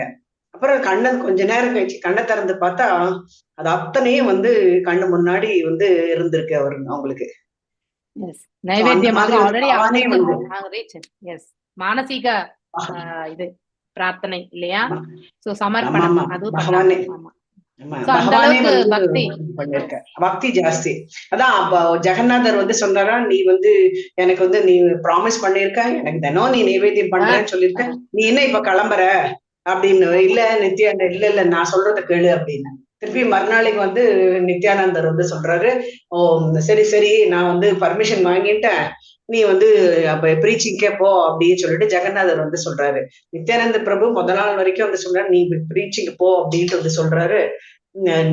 நீங்க என்னன்னா என்ன வந்து பிரசாதம் பண்ணுன்றீங்க அப்படின்னு உடனே மறுநாளைக்கு வந்து ஜெகநாதரே வந்து கனவுல வந்து சொல்லி மாதிரி இல்ல சரி சரி நான் வந்து நித்யானந்திட்டு பேசிட்டு நானு ஓகே நீ வந்து ப்ரீச்சிங்கு போ அப்படின்ட்டு வந்து சொன்னப்பாதான் அந்த சவுத் ஆப்பிரிக்காவுக்கு அந்த திரியம்பகேஸ்வரர் இவரு தான் வந்து அந்த அப்பா இது எப்படி தெரிய வந்துச்சுனாக்கா, ஏன் வந்து நீ வரேன்னு சொல்றதுக்காக கேட்ட போது ஜெகநாதருக்கும் இந்த கான்வர்சேஷன் எல்லாமே அந்த குரு மகாராஜ் கிட்ட சொன்ன பிறகு அவங்க வந்து அழைச்சிட்டு போனாங்க. அண்ட் தென் அங்க சவுத் ஆப்பிரிக்காலயும் பாத்தீங்கன்னாக்கா அப்போ அங்க வந்து இட் இஸ் நாட் வெல், அதாவது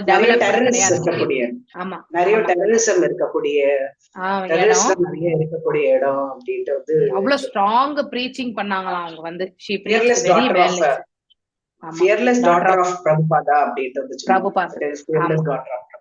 நம்ம கூகுள்ல போய் ஃபியர்லெஸ் டாட்டர் ஆஃப் பிரபுபாதான்னு போட்டாலே இவங்களை பத்தி வந்து எல்லாமே வரும். நேத்து வந்து மேங்களூர் இஸ்கான் அதுல டிவோட்டிஸ்ல வந்து ஷேர் பண்ணிருக்காங்க இவங்க. ஆமா நான் அதை ஃபார்வர்ட் பண்ணேன், நான் பார்த்தேன். ஆமா ஷேர் பண்ணிருக்காங்க. அவங்களுடைய வாழ்க்கை வரலாறு அந்த மூலமா அவங்களுக்கு வந்து அட்டாக் ஆயிருக்காங்க. ஆமா அட்டாக் ஆகி மரணம். ஆமா அவங்களுக்கு வந்து டெரரிஸ்ட் வந்து எல்லாருமே பிடிச்சு போயிட்டாங்க. ஒரு 4 பிரம்மச்சாரிஸ் இருந்தாங்க. அப்புறம் வந்து இவங்களும் வந்து சர்வீஸ் பண்ணிட்டு இருக்கும்போது டெரரிஸ்ட் கோவிலுக்குள்ள போந்து எல்லாருமே பிடிச்சு இழுத்துட்டு போயிட்டு அப்புறம் வந்து இவங்களை மாத்திரம் விட்டாங்க, நாங்க லேடிஸ் எல்லாம் நாங்க வந்து கொலை பண்ண மாட்டோம், நீ கிளம்பு அப்படின்ட்டு. சோ நான் இங்க இவங்களை பாத்துக்கிறோம் அப்படின்ன போது அவங்க என்ன பண்ணாங்க, இல்ல அப்படின்னு சொல்லிட்டு அவங்களுக்கு 4 பிரம்மச்சாரிஸ்க்கு முன்னாடி போய் நின்றுட்டு கை 2த்தையும் அகலப்படுத்திட்டு நீ வந்து இல்ல, அவங்க எல்லாருமே வந்து கடைசியா சொன்ன வார்த்தை வந்து அவங்க எல்லாருமே வந்து கிருஷ்ணா டிவோட்டிஸ், நீ வந்து அவங்களை எதுவுமே பண்ணக்கூடாது, வைஷ்ணவர்களை எதுவும் பண்ணக்கூடாது அப்படின்னு சொல்லிட்டு இருக்கும்போது கன் ஷாட் வந்து அப்படியே கழுத்துல வந்து போட்டாங்க. உடனே அந்த ஸ்பாட் அவங்க வந்து இறந்துட்டாங்க.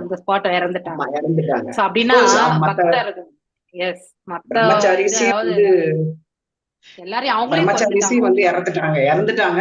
பட் இருந்தாலும் இவங்களோட இது வந்து ஏன் நிறைய பேர் கேட்பாங்களாம், ஏன் இந்த மாதிரி அவங்க கிருஷ்ணரோட பக்தர் தானே, ஏன் வந்து இந்த மாதிரி கொலை பண்ணிட்டாங்க அப்படின்னு வந்து இட் இஸ் கிருஷ்ணாஸ் வில் அப்படின்ட்டு வந்து சொல்லிட்டு இருந்தாங்க. ஏன்னா கிருஷ்ணருக்கு வந்து அவங்கள தன்கிட்ட வந்து கூட்டிட்டு போனேன், ஹலாதினி அப்படின்னு சொல்லிட்டு ராதா ராணியோட அம்சத்துல வந்து வந்திருக்காங்க அப்படின்னு சொல்லிட்டு. Even though she is a foreigner அப்படின்னா கூட ரொம்ப அழகா வந்து அவங்க வந்து ஜெகநாதர், சுபத்ரா, பல்தேவ் இவங்க 3 பேரையுமே வந்து எப்பவுமே வந்து கட்டி அணைச்சுட்டே இருக்கக்கூடியவர்கள். அவங்க பிக்சரும் வந்து ஷேர் பண்ணிருக்காங்க மாதாஜி குரூப்ல வந்து ஷேர் பண்ணிருக்காங்க. அதான் இன்னைக்கு சொல்லிட்ட பிறகு ஃபார்வர்ட் பண்ண, நான் சொல்லிட்ட பிறகு ஃபார்வர்ட் பண்ணலான்றதுக்காக தான் ஃபார்வர்ட் பண்ணேன். அப்புறமா வந்து எல்லாரும் வாசிங்க, அட்லீஸ்ட் நாம கொஞ்சம் அந்த இன்ஸ்பிரேஷன் எடுத்துக்கிட்டு நம்ம பக்தியில வந்து முன்னுக்கு போகிறதுக்கு வந்து நம்முடைய நாம ஜபங்கள் இன்டென்சிவ் அட்டென்டிவ் சாண்டிங் அது ரொம்ப ரொம்ப ரொம்ப முக்கியம். Inattentive chanting is equal to no chanting only அப்படிங்கறத வந்து நாம தெரிஞ்சுக்கணும். அட்டென்டிவா சாண்ட் பண்ணணும். எனக்கு கூட வந்தது இந்த இது நீங்க சொன்னது. ஓகே, அதனால நீங்க அது ஒரு வாட்டி வாசிங்கோ. அந்த மாதிரி ஒரு இருக்கணும் நமக்கு இல்லையா? எப்பவுமே வந்து நகைத்த முகம், சோ கோபப்படாத முகம், அந்த மாதிரி ஒரு இது. அது நரக வாழ்விற்கான மிகவும் வெறுக்கத்தக்க நிலை வரவுக்கு வீழ்ச்சியாகும், மூலாதாரமாகிறது. அதனால கோபம் வந்து நல்லதே கிடையாது. காமம், குரோதம் இதெல்லாம், அதுக்கப்புறம் வந்து கோபம், இது வந்து நல்லதே கிடையாது. ஒருவரை நரக வாழ்வில் இந்த ஆன்மீகமாக புரிந்து கொள்ளலின் உயர்ந்த நிலைக்கு உயர்த்த இந்த இச்சையை கிருஷ்ணருக்குரிய அன்பாக மாற்ற வேண்டும் இல்லையா? சோ நம்முடைய ஆசையை வந்து ஆசையே கொள்ளாம இருக்க முடியாது இல்லையா? நமக்கு பெரிய ஆசையா கூட இருக்கட்டும், பேராசை கூட இருக்கட்டும், அந்த பேராசை இறைவனுக்கு தொண்டு புரியறதுல பேராசை கொள்ளலாம். அப்படி மாத்திக்கணும் நம்ம. வைஷ்ணவ சம்பிரதாயத்தின் சிறந்த ஆச்சாரியாரான ஸ்ரீ நரோத்தமதாச தாகுரார் காமகிருஷ்ண கர்மார்ப்பேன என்று கூறுகிறார். அதாவது நம்ம இச்சையினால் நமது புலன்கள் திருப்திக்காக பல பொருட்களை விரும்புகிறோம். ஆனால் அதே இச்சை தூய்மையடும் விதத்தில் மாற்றப்பட இயலும். அதை மாத்திடலாம். அதனால் நாம் எல்லாவற்றையுமே பரமபுருஷ பகவானின் திருப்திக்காக விரும்புவோம். அவர் திருப்தி கொண்டால் நாம ஆட்டோமேட்டிக் நம்ம எல்லாம் கூட திருப்தி ஆயிடும் இல்லையா? அவரை திருப்திப்படுத்தக்கூடிய செயல்களில் ஈடுபட்டால் நம்முடைய இதுவுமே வந்து தன்யமாகி விடுகிறது, நம்முடைய ஆத்மாவும். அந்த மாதிரி கோபமும் கூட நாத்திகவாதியை நோக்கி அல்லது பரமபுருஷ பகவானிடம் பொறாமைப்படுபவரிடத்தில் மட்டும்தான் பயன்படுத்தணும் இல்லையா? எக்ஸாம்பிள், நம்ம சைத்தன்ய மகாபிரபு ஜகாய் மாதா கிட்டதான் கோபத்தை வந்து கொடுத்தார். ஆனா உண்மையிலேயே அவர் வந்து சிஷ்டாஷ்டகத்துல என்ன சொல்லியிருக்கார்? திரிநாதபி சுனீச்சேனா தரோர் அப்பி சகிஷ்ணுனா அமானீன மானதீனா கீர்த்தனியா சதா இல்லையா? அதாவது மரத்தை போல மற்றும் அதாவது பாத்தீங்கன்னாக்கா ஒரு புல்லை போல வந்து நாம வந்து நம்மள யாராவது மிதிச்சிட்டா கூட அப்படின்னா நம்மள வந்து கேவலப்படுத்திட்டா கூட நம்ம அதை சகித்துக்கொள்ள மீண்டும் எழுந்து நிக்கணும். அப்படின்னா அதை நம்ம வந்து தூரமா விலகி போய் நாம ஸ்டில் ஸ்டாண்டிங் தான் இல்லையா? அப்படின்னா அதை மனசுலயே ஏற்றுக்கொள்ளாத ஒரு பக்குவத்தை நம்ம வளர்த்துக்கணும். அந்த மாதிரி இருக்கணுமே வரை கோபம் அவங்க கோவப்பட்டாங்கன்றதுக்காக நாம கோவப்படணும். அதே இரண்டு தன்மைகளும் கிருஷ்ண உணர்வில் முன்னேறும் நோக்கத்திற்காக வந்து பயன்படுத்தலாம். ஒருவர் தன்னை மீண்டும் தான் முன்பிருந்த தூய ஆன்மீக நிலைக்கு உயர்த்தலாம். சோ ஒரிஜினலாவே ஆத்மா வந்து அதாவது வந்து தூய்மையான ஒரு நிலையில தான் இருக்கக்கூடியது. ஆனா அது இந்த உலகத்துக்கு வந்து இந்த சூக்ஷ்மம் ஸ்தூல உடலோட கலந்து என்னாச்சு, கலங்கப்பட்டிருக்குது. மீண்டும் அதே நிலைக்கு நாம திரும்பி செல்ல வேண்டும். ஸ்ரீ ரூப கோசாமி அதனால் பரிந்து உரைக்கிறார். இந்த உலக வாழ்வில் புலன் திருப்திக்கான பல பொருட்களை நாம் கொண்டிருப்பதால் அவை உடலின் பாதுகாப்பிற்காக தேவைப்படுவதால் நாம் அவற்றையெல்லாம் பற்றின்றி பயன்படுத்த வேண்டும். வெறுமனே இது இங்க வாழ்றதுக்காக மினிமல் யூசேஜ் இல்லையா? அந்த ஒரு நோக்கத்தோட தான் பயன்படுத்தணும். ஆனா அது இத்தனை ஆசை கொண்டு அதன் மீது நம்ம வந்து உபயோகப்படுத்தக்கூடாது. ஃபார் எக்ஸாம்பிள், நாம ஒரு பட்டு சாரி எடுத்துக்கிறோம். ஓகே, எஸ், எங்கேயோ ஒரு திருமணத்திற்கு போகணும், இல்லை வந்து நம்ம ஒரு ஹோமத்தை வளர்க்கறதுக்கு முன்னாடி வந்து அழகா வந்து பட்டு உடுத்திட்டு உட்காரணும் அப்படிங்கிற ஒரு பர்பஸுக்காக தான் நம்ம அதை எடுத்துக்கணுமே ஒழிய அதை வந்து அதை பட்டு புடவையா நம்ம சேர்க்கணும். நம்ம கிட்ட இவ்வளவு இருக்கு, அவங்க கிட்ட அவ்வளவு இருக்கு, இவங்க நம்ம கிட்ட இவ்வளவு கம்மியா இருக்கு அப்படின்னு காம்படிஷன் கொண்டு நம்ம செய்யக்கூடாது. அது தவறு இல்லையா? எது தேவையோ அதுக்காக. இப்ப அலாதினி மாதாஜி சொன்னாங்க இல்லையா, அவங்களுக்கு 2 ஜோடி அதாவது ட்ரெஸ் தான் இருந்துதான். சோ அவங்க நல்ல ஒரு ஆர்டிஸ்ட், இதுதான் அவங்க பெயிண்டிங் அதான் நல்லா பண்ணுவாங்களாம். சோ அவங்க இந்த சவுத் ஆப்பிரிக்கா போகும்பொழுது நிறைய பேர் இந்த ஜெகநாதர் எல்லாமே வந்து இது பண்ணி பெயிண்டிங் எல்லாம் பண்ணி வந்து கொடுப்பாங்களாம். ஆனா அது அவ்வளவா கரெக்டா பர்ஃபெக்டா பெயிண்டிங் பண்ணியிருக்க மாட்டாங்களாம். அதாவது கிருஷ்ணருடைய அந்த இது ஜெகநாதருடைய கண் பார்க்கணும் உங்களுக்கு, பிளாக் ஒயிட் அண்ட் ரெட் அந்த காம்பினேஷன்ல தான் இருக்கும் இல்லையா? சோ அப்படி இருக்கும் பொழுது அந்த காம்பினேஷனோட வரும்பொழுது அதை வந்து பர்ஃபெக்டா பெயிண்டிங் பண்ணியிருக்க மாட்டாங்களாம். ஸோ இருந்தாலும் அவங்க அன்பு கொண்டு எடுத்துட்டு வந்து கொடுத்தாங்கன்றதுக்காக அந்த சிறிய அந்த வடிவத்தை என்ன பண்ணுவாங்களாம், நம்ம ஜெகநாத் புரியில என்ன பண்ணுவாங்க, புது விக்கிரகம் பண்ணா அதை வந்து அதுக்கு வந்து அபிஷேகம் எல்லாம் பண்ணி அதுக்கப்புறம் வந்து ஒரு 15 நாள் அந்த குண்டீச்சாலை வந்து வைப்பாங்க இல்லையா? 2 வாரம் இருப்பார். ஜுரம் வந்திருக்கு அவருக்கு வந்து நைவேத்தியம் கூட பார்த்தீங்கன்னாக்கா ரசம் அந்த மாதிரிதான் கொடுப்பாங்க. அப்படிப்பட்ட ஒரு ப்ராசஸ் பண்ற மாதிரி அவங்க என்ன பண்ணுவாங்களாம், அவங்க எடுத்துன்னு கொடுத்தா கூட தண்ணியை ஊத்தி நல்லா அலசிடுவாங்களாம். அலசிட்டு அவங்க உள்ள எடுத்துமே வச்சிருவாங்களாம் 10 நாட்கள். ஆனா அந்த 10 நாட்கள் அவங்க என்ன பண்ணுவாங்கனாக்கா நீட்டா fine tuning of the paint நீட்டா பண்ணி அதுக்கப்புறம் எடுத்து வந்து வைப்பாங்களாம். ஸோ அப்படி ஸோ அவங்க அதாவது அடுத்தவர்களுடைய குறைகள் இருந்தாலுமே அதை குறையாக எடுத்துக்கொள்ளாமல் அதை நிறையாக மாற்றக்கூடிய ஒரு மனப்பக்குவம் அது நமக்கு வேணும். எப்பவுமே இந்த ஃபால்ட் ஃபைண்டிங்கை நம்ம விட்டுறணும். எல்லாருமே குறையுடையவர்கள் தான், யாருமே குறையற்றவர்கள் கிடையவே கிடையாது இல்லையா. நாம் எல்லாருமே we are prone to do mistakes இல்லையா. ஸோ நாம வந்து தவறு இழைப்பவர்கள். அதுக்கப்புறம் வந்து ஏமாற்றக்கூடிய குணம் உண்டு நம்ம கிட்ட. மாயையிலிருந்து கொண்டு நம்முடைய புத்தியை உபயோகப்படுத்துவோம் இல்லையா. சில பேர் பாத்தீங்கன்னாக்கா நிறைய விஷயங்களை நல்ல பர்ஃபெக்டா ஆலோசனை பண்ணுவாங்க. ஆனா அவங்க செய்யக்கூடிய அவங்களுக்கு பிடிச்ச ஒரு விஷயம் வந்து அது அஜ்ஞானத்துல இருந்து செய்யக்கூடிய விஷயமா கூட இருக்கும். ஆனா அது அவங்களுக்கு அஜ்ஞானம்னே தெரியாது. அவங்க செய்யறதெல்லாம் ஏன்னா பிற விஷயங்கள் எல்லாம் பர்ஃபெக்டா செய்யும் பொழுது இது வந்து பர்ஃபெக்ட்ன்னு நினைக்கக்கூடிய அந்த பக்குவம். சோ நாம எல்லாருமே பக்குவம் கிடையாது. எந்த விஷயத்துல நம்ம மாயையில சிக்கிக் கொள்வோம்னு நமக்கே தெரியாது இல்லையா. குறையுடைய புலன்களோட பிறந்திருக்கிறவங்க நம்ம. இப்படிப்பட்ட நிலையில இருக்கும்போது எதுவுமே நம்ம பர்ஃபெக்டா கிடையாது. அதனால பர்ஃபெக்ட்னஸ் நம்மளால எதிர்பார்க்க முடியாது. ஆனா நம்ம செய்யறதுக்காவது முயற்சி பண்ணணும் இல்லையா. அவை உடலின் பாதுகாப்பிற்காக தேவைப்படுவதால் நாம் அவற்றையெல்லாம் எவ்வாறு பயன்படுத்த வேண்டும்? பற்றின்றி பயன்படுத்த வேண்டும் இல்லையா. இது நம்முடைய உடைமை, இது நமக்கு மட்டும் சொந்தம் அப்படின்னு நினைச்சுட்டு அதோட வந்து நம்ம ஈடுபாடு எடுத்துட்டு போக கூடாது. அந்த ஈடுபாடுதான் நம்மள வந்து மீண்டும் வந்து பிறக்கக்கூடிய ஒரு நிலைக்கு நமக்கு எடுத்துட்டு வருது. கிருஷ்ணரின் புலன்களை திருப்திப்படுத்தும் நோக்கத்துடன் பயன்படுத்த வேண்டும். So to satisfy the senses of the supreme lord. அப்படிப்பட்ட செயல்கள்ல நாம வந்து ஈடுபடணும். அதுதான் அந்யாபிலாஷித சூன்யம் ஞான கர்மாதி அனாவிரத்தம் அனுகூலியேன கிருஷ்ணானுசீலனம் பக்திர் உத்தமம். அதுதான் உத்தம பக்திக்கு வந்து வழி கொடுக்கும். அதுவே உண்மை. That is a true renunciation. அதுதான் உண்மையான துறவரம். அதாவது காவிய ஓடைய கட்டிட்டு உட்காந்துட்டு நம்ம மொபைல் போனை நோண்டிட்டு இருந்தோம்னு வச்சுக்கோங்க, அது பேரு துறவரம் கிடையாது. இவந்தோ நம்ம எல்லா வைபவங்களும் நம்ம கிட்ட இருந்தாலுமே எதனோடையுமே வந்து அதாவது அது இன்றைக்கு இருந்து நாளைக்கு இல்லாமல் போனாலும் அதை கண்டு வருத்தப்படாமல், அதே மாதிரி வந்து இன்னைக்கு நம்ம கிட்ட ஏழ்மையான சூழ்நிலை இருக்கு, அடுத்தவங்க கிட்ட எல்லாமே இருக்கும் பொழுது அதை கண்டு நம்ம ஏக்கம் இல்லாமல் இருக்கக்கூடிய அத்தகைய ஒரு பாவத்தை நாம ஏற்படுத்தின்றோம்னா அதுதான் உண்மையான துறவரம். சோ அதனால நம்ம காவியுடைய கட்டிண்டு தான் நாம வந்து துறவரத்தை வந்து நமக்கு அடுத்தவங்களுக்கு முன்னாடி காட்டிக்கொள்ளணும்ன்ற அவசியமே கிடையாது. பூதை பஞ்ச பெராப்தே தேஹே தேஹ்யுத்தோஸ் தோஸ் தோசுஸ்கிருத் அஹம் மம தேய சத்ருஹாஹ கரோதி குமதீர்மதிம். பூதை ஜட மூலப்பொருட்களால், பஞ்சமி 5 ஆரப்தே உருவாக்கப்பட்ட, தேஹே உடலில், தேஹி வாழும் உயிரினம், அபிதக அறியாமை, அசத்கிருத் தொடர்ந்து, அகம் நான், மம என்னுடைய, வி இவ்வாறு, அசத் நிலையில்லாத பொருட்கள், கிரகாக ஏற்றுக்கொள்ளுதல், கரோதி அவர் செய்கிறார், பூமதி முட்டாளாகி, மதிம் நினைத்து.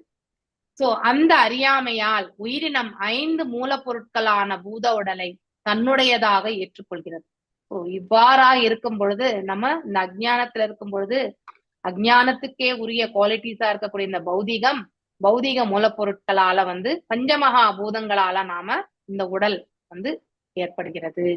இந்த தவறாக புரிந்து கொள்ளலுடன் இந்த உடல்தான் ஜீவன் என்று நினைக்கக்கூடிய அந்த புரிந்து கொள்ளலுடன் அவர் நிலையில்லாத பொருட்களை, இந்த பிரபஞ்சத்தில் எதுவுமே நிலைத்தது கிடையாது இல்லையா, மாற்றத்திற்கு உட்பட்டது.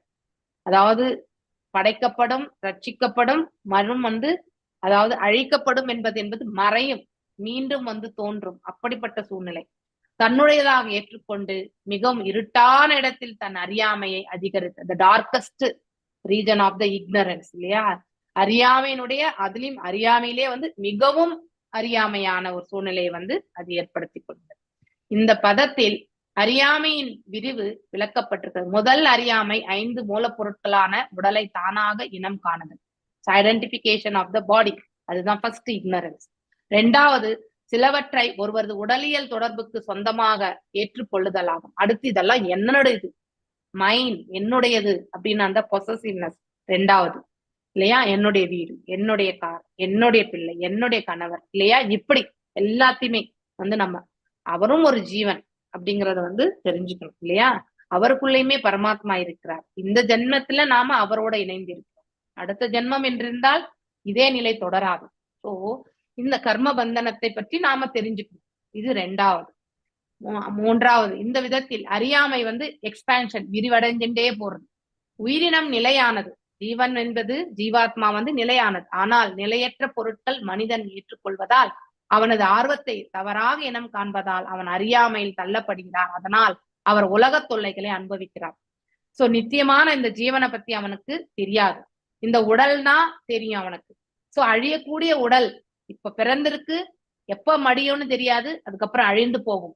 சோ இந்த உடலால் இருக்கக்கூடிய அந்த ஐடென்டிபிகேஷன், அஜ்ஞானத்திலிருந்து அவனுடைய உணர்தலை கொண்டு அவன் எல்லாம் தன்னுடைய உடைமைகள் என்று அவனுடைய மனதில் அவன் ஏற்றுக்கொள்ளும் பொழுது உண்மையிலே இங்க உரிமை கொண்டாடுவதற்கு எதுவுமே இல்லை, நமக்கு எல்லாமே வந்து இறைவனுடையது அப்படிங்கிறத வந்து உணரக்கூடிய பக்குவமற்ற நிலையில் இருக்கும் பொழுது அவன் அஜ்ஞானத்திற்கு தள்ளப்படுகிறான். அதனால் அவன் இது நம்முடைய பொசஸ், இது என்னுடையது. ஃபார் எக்ஸாம்பிள் இந்த பாக்ஸ் வந்து என்னுடையது, இது யாராவது எடுத்துன்னு போயிட்டா நாளை காலையில இங்க இல்லைன்னா வந்த உடனே நான் பார்த்து கச்சா முச்சன் கத்துறது அப்படின்னா இதோட எனக்கு இருக்கக்கூடிய இணைப்பு இல்லையா. சோ இது யாரோ ஏதோ உபயோகப்படுத்துவதற்காக எங்க போனதுன்னு கேட்கறது வேற. ஆனா எதையுமே கேட்காமல் அவர்களிடத்துல வந்து சண்டை போடுவதும் அவர்களை திட்டுவதும் வேறு. சோ எங்க போனதுன்னு தெரிஞ்சுட்டு இது உபயோகமான இடத்திற்கு சென்றிருந்தால் அதை பற்றி நாம வந்து வருத்தப்படக்கூடாது. சோ இங்க இருக்கிறது யாரோ ஒருத்தர் உபயோகிச்சுட்டு இருக்காங்க இல்லையா. சோ இது நம்ம கையில இருக்கும் பொழுது இது நம்முடையது. இது அடுத்தவங்க கையில போறதுனால அவங்க உபயோகப்படுத்திட்டு இருக்காங்க. இப்ப தற்காலிகமாக அவங்கதான் உரிமையாளர் அப்படிங்கறத வந்து ஏத்துக்கக்கூடிய அந்த பக்குவம் நமக்கு வரணும்.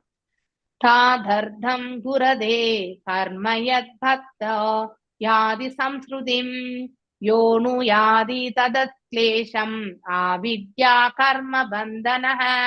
தத் அர்த்தம், உடலின் பொருட்டு குருதே அவர் நிகழ்த்துகிறார் கர்ம செயல்கள், எத் பத்த அதனால் பிணிக்கப்பட்டு, யாதி அவர் செல்கிறார், சம்ஸ்ருதி மீண்டும் மீண்டும் வரும் பிறப்பு, இறப்பிற்கு யா அந்த உடல், அனுயாதி பின்பற்றும், ததத் கொடுத்தல், கிளேஷம் துன்பம், அவித்யா அறியாமையால், கர்ம பலன் தரும் செயல்களால், பந்தன பிடிப்பின் காரணம். மேலும் அந்த உயிர்வாழி அவருக்கு தொடர்ந்து தொல்லைகள் தரும் மூலாதாரமான அறியாமையினால் தான் நமக்கு தொல்லைகளே. அறியாமையால் ஒரு கர்மத்தை வந்து தவறான விதத்துல நம்ம செயல்படுகிறோம். அதனுடைய விளைவுகள் வந்து நமக்கு தொல்லைகளாகத்தான் இருக்கும் இல்லையா. செயல்களின் பிடிப்புகளால் அவர் அதனால நாம we are getting bondage, அதோட நம்ம பிணிக்கப்படுகின்றோம். அவரை தொடர்ந்து வரும் உடலின் பொருட்டு மீண்டும் மீண்டும் வந்து பிறப்பு இறப்பிற்கு அவர் அடிமைப்படுத்துவதற்கு காரணமான பல்வேறு செயல்கள் வந்து அவர்கள் செய்கிறார் இல்லையா. ஒரு தவறு செய்தா அடுத்தது அந்த தவறுல இருந்து இன்னொரு தவறு, இப்படி ஒருத்தர் வந்து ஒரு முறை பொய் சொன்னா அந்த பொய்ய வந்து அப்படியே நிரந்தரப்படுத்தணும்னா இன்னும் ஒரு 10 பொய் சொல்லுவாங்க இல்லையா. அது போல நாம கர்ம பந்தனத்தை ஏற்படுத்தக்கூடிய ஒரு செயல்ல நாம் ஈடுபடும் பொழுது மேலும் மேலும் வந்து நம்முடைய செயல்பாடுகள் எல்லாமே அவ்வாறே அமையப்பெறுகிறது. இன்னும் வந்து ஸ்ட்ராங்கா வந்து எப்படி ஆலமரத்தினுடைய கீழ் நோக்கிய விழுதுகள் இல்லையா, அதுக்கப்புறம் வேர்கள் எல்லாம் ஸ்ட்ராங்கா வந்து எப்படி இருக்கோ அது மாதிரி நம்முடைய பிறப்பு இறப்பு சக்கரம் வந்து ஸ்ட்ராங்கா வந்து நிற்கும். ஒருவர் யஜ்ஞம் அல்லது விஷ்ணுவை திருப்தி செய்யும் பொருட்டு பணி செய்ய வேண்டும். ஏனெனில் பரமபுருஷ பகவானை திருப்தி செய்யும் நோக்கமில்லாத எந்த வேலையுமே அடிமைத்தனத்திற்கு காரணமாகும் என்று பகவத்கீதையில் கூறப்படுகிறது. கரெக்ட் இல்லையா. இங்க அடிமைத்தனம் என்பது அதாவது நாம மீண்டும் மீண்டும் இந்த பௌதீக உலகத்தில் பிறக்கக்கூடிய செயல் இல்லையா. சோ அதுதான் அடிமைத்தனமே. சோ சுதந்திரம் என்பது பகவான திருநாட்டை சேர்வதுதான் சுதந்திரம். இங்கே வந்து கட்டுண்ட நிலையில் நாம் திரும்பி வருவது அடிமைத்தனமாகும். கட்டுப்படுத்தப்பட்ட நிலையில் வாழும் உயிரினம் தன் உடலை தானாக எண்ணிக்கொண்டு பரமபுருஷ பகவானுடன் தான் கொள்ளும் நிலையான உறவை வந்து மறக்கிறது. எப்போ ஐ எம் த பாடி அப்படிங்கிற அந்த உணர்வுல இருந்து கொண்டு ஆத்மாவை பற்றியான அதாவது உண்மையான அந்த ஞானமற்ற நிலையில் இருக்கக்கூடியவன் அவன் வந்து எப்பொழுதுமே இறைவனை மறக்கக்கூடிய நிலை. ஏன்னா ஒன்று பௌதீகம், ஒன்று ஆன்மீகம். நாம் ஆன்மீகத்தின் தரப்பில் செல்லும் பொழுது பௌதீகம் தாழ்ந்துதான் இருக்கும். ஒருவேளை பௌதீகத்தை நாம மேன்மையாக எடுத்து சென்றால் ஆன்மீகத்தினுடைய ஞானம் என்பது அவர்களுக்கு இருக்காது. ஏதாவது ஒன்றுலதான் நம்மளால முன்னேற முடியும். அதே ஆன்மீகத்தில் சென்றால் பௌதீகத்தை எப்படி உபயோகப்படுத்தணும்ன்றது வந்து நல்லா தெரிஞ்சுக்க முடியும். அதனோடு இருக்கக்கூடிய ரிலேஷன்ஷிப்பை வந்து தாமரை இலை மேல் இருக்கக்கூடிய நீர்த்துளி போல இல்லையா, அந்த செயல்களில் ஈடுபட்டு கொண்டிருந்தாலும் அதன் பலன்களுக்கு விழையாமல் செயல்படும் பொழுது கர்ம பந்தனத்தை வந்து ஏற்படுத்திக்காத ஒரு நிலையில நாம நம்முடைய செயல்களை நாம பக்குவமாக எடுத்து செல்லலாம் இல்லையா. உடலின் மீதுள்ள ஆர்வத்தில் செயல்படுகிறது. தன் உடலை தானாகவும், இதுதான் செல்ஃப், இதுதான் ஆத்மான்னு நினைக்குது, இதுதான் உயிர்ன்னு நினைக்குது. சோ தன் உடலின் விரிவுகளை தன் உறவினர்களாகும். நெக்ஸ்ட் எக்ஸ்பான்ஷன், ஃபர்ஸ்ட் ஃபேமிலி இல்லையா, ஃபர்ஸ்ட் நம்முடைய அப்பா அம்மா, அடுத்து நம்முடைய அதாவது பாத்தீங்கன்னா நம்ம வீட்டுல இருக்கக்கூடிய அதாவது சகோதர சகோதரிகள், அடுத்து நமக்கு திருமணமான கணவனோ மனைவியோ, அதுக்கு அடுத்து வந்து எக்ஸ்பான்ஷன். இப்படிதான் இந்த பாடிலி எக்ஸ்பான்ஷன் எப்படி போகுதுன்னாக்கா இந்த ரிலேஷன்ஷிப் இப்படிதான் நம்ம எடுத்துட்டு போறோம். நம்முடைய கணவர் அல்லது மனைவி, பிள்ளைகள், நம்ம மாமனார் மாமியார், இப்படி மற்றும் வந்து நாத்தனார், இப்படி வந்து எல்லாமே இது எல்லாமே நம்ம son in law sorry brother in-law, இப்படி ரிலேஷன்ஷிப் எல்லாமே நம்ம எடுத்துட்டே போறோம். அதுக்கப்புறம் பேரண்ட் பேத்தி, இப்படி வந்து உறவு முறைகள்ல வந்து விரிவங்க ஆயிட்டே இருக்கு. இது எல்லாமே பாடியில ஐடென்டிபிகேஷன் தான். ஆனா உண்மையிலே எல்லா ஜீவன்களுமே ஒன்றுதான். அவர்கள் எல்லாருமே ஜீவாத்மாக்கள். அவர்களை பரமாத்மா இயக்கி கொண்டிருக்கிறார். அதுதான் ரிலேஷன்ஷிப் அப்படிங்கறத வந்து நினைச்சோம்னா that is a single relationship இல்லையா. ஆத்மா எல்லாம் ஒன்றானதுதான் இல்லையா, ஒரே மாதிரியான ஆத்மாக்கள் தான்.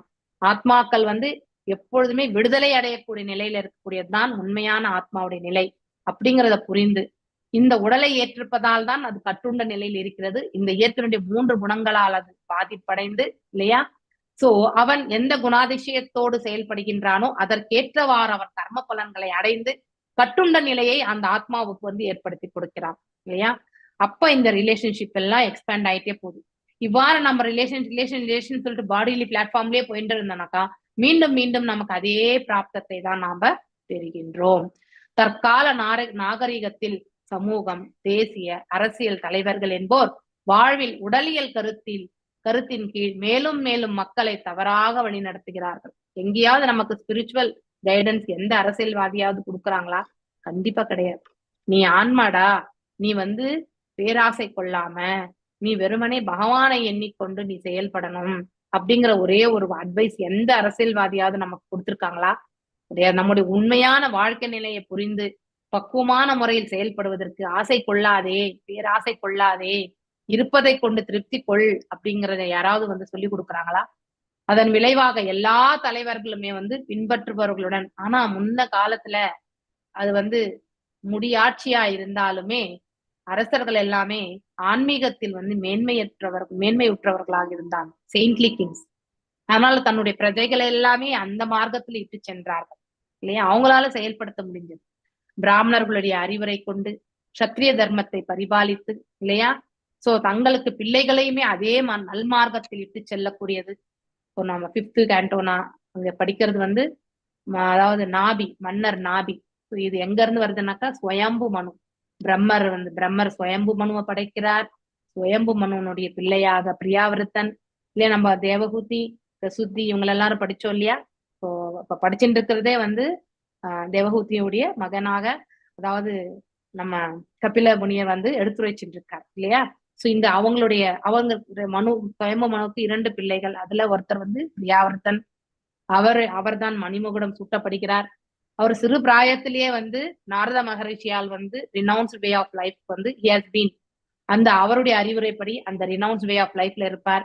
சுயம்பு மனு வந்து இப்ப அவருக்கு மணிமகுடம் சூட்டி விட்டு அவரும் வந்து வனப்பிரஸ்தக்கு போகணும்னு நினைக்கும் பொழுது பிரம்மருடைய அறிவுரைப்படி ஏற்றுக்கொண்டு சோ பிரியாவர்த்தனும் வந்து அந்த அதாவது குடும்ப வாழ்க்கையில் ஈடுபட்டு பிள்ளைகள் ஈன்று அவருடைய பிள்ளைகள்ல வந்து அக்னிதராக்கு வந்து மணிமகுடம் சூட்டி அவரும் மீண்டும் வந்து ரினவுன்ஸ் வே ஆஃப் போயிடுறாரு இல்லையா.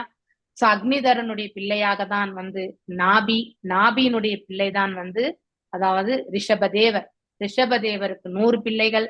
அவருடைய பிள்ளைகளுக்கு தான் வந்து இப்ப வந்து அறிவுறுத்தல் என்பது அந்த ஸ்லோகங்கள் எல்லாம் வாசிக்கிறது 5வது சாப்டர் அதுதான். சோ அவரும் வந்து அவதூதராக ஆகிவிடுகின்றார் அதுக்கப்புறம். சோ அவதூதா என்பது உங்களுக்கு நல்லா தெரியும் இல்லையா.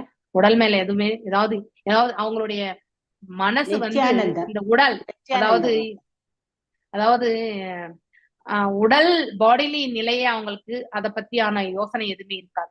வெறுமனே ஆன்ம நிலையில இருந்து கொண்டு இறைவனோட எப்பொழுதுமே பார்ப்பதற்கு அவங்க ஒரு பைத்தியக்காரன் மாதிரி தோன்றலாம் இல்லையா? எக்ஸாம்பிள் நம்ம வந்து நித்யானந்தர் நித்யானந்தர் மாதாஜி, நித்யானந்தர் கிடையாது, நித்யானந்தர் கிடையாது. அவதூதா, அவதூதர் வந்து அவதூதா சொல்லியிருக்காங்க. நான் இன்னும் சைத்தன்ய சரிதாமிரதம் சுகதேவ கோஸ்வாமி தான் சொன்ன எக்ஸாம்பிள். சுகதேவ கோஸ்வாமி வந்து பிறந்த பிறகு அவர் அப்படியேதான் போனார் அவர் வந்து, இல்லையா? அவதூதா தட் மீன்ஸ் அப்படின்னா இப்ப பேட்மார் மாதிரி நம்ம வந்து இந்த தெருவுல வந்து பெண்கள் எல்லாம் குளிச்சிட்டு இருப்பாங்களா மாதாஜி? அப்ப அவர் வந்து அவரும் போவாரு, பின்னாடி வியாசரும் போறாரு. ஆனா அவரு போறப்ப யாரும் ட்ரெஸ் போட்டுக்கல. வியாசர் போன உடனே அவங்க எல்லாம் இது கட்டிக்கிறாங்க. ஏன் என்ன பார்த்த உடனே அப்படின்னா அவர் வந்து அவதூத்தர், அவர் கண்டுக்கவே இல்லை. ஆனா நீங்க வந்து இதுல இருந்தவங்க கிரகஸ்தனா இருந்ததுனால நாங்க இது பண்ணோம்னு சொல்லுவோம். சோ அதனால மேலும் அவர் எங்களை பத்தி இன்னொன்னு சொன்னாங்க, நீங்க தான் இந்த கொஸ்டின் கேட்டீங்க, அவர் அதை கேட்கவே இல்லை, இல்லையா?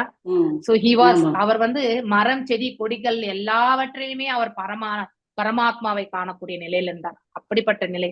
தன் உடல் மீது துணி இருக்கான்றது கூட கிடையாது. வித்தவுட், அதாவது பாத்தீங்கன்னா நேக்கடா தான் அவர் வந்து போனார். ஈவன் நீங்க பாகவதம் அந்த பிக்டோரியல் ரெப்ரசன்டேஷன் பாத்தீங்கன்னா கூட அவர் வந்து வாடையை உடுத்தி இருக்கக்கூடிய நிலை இருக்காது சுகதேவ கோஸ்வாமி. நீங்க அதை பார்க்கலாம், இல்லையா?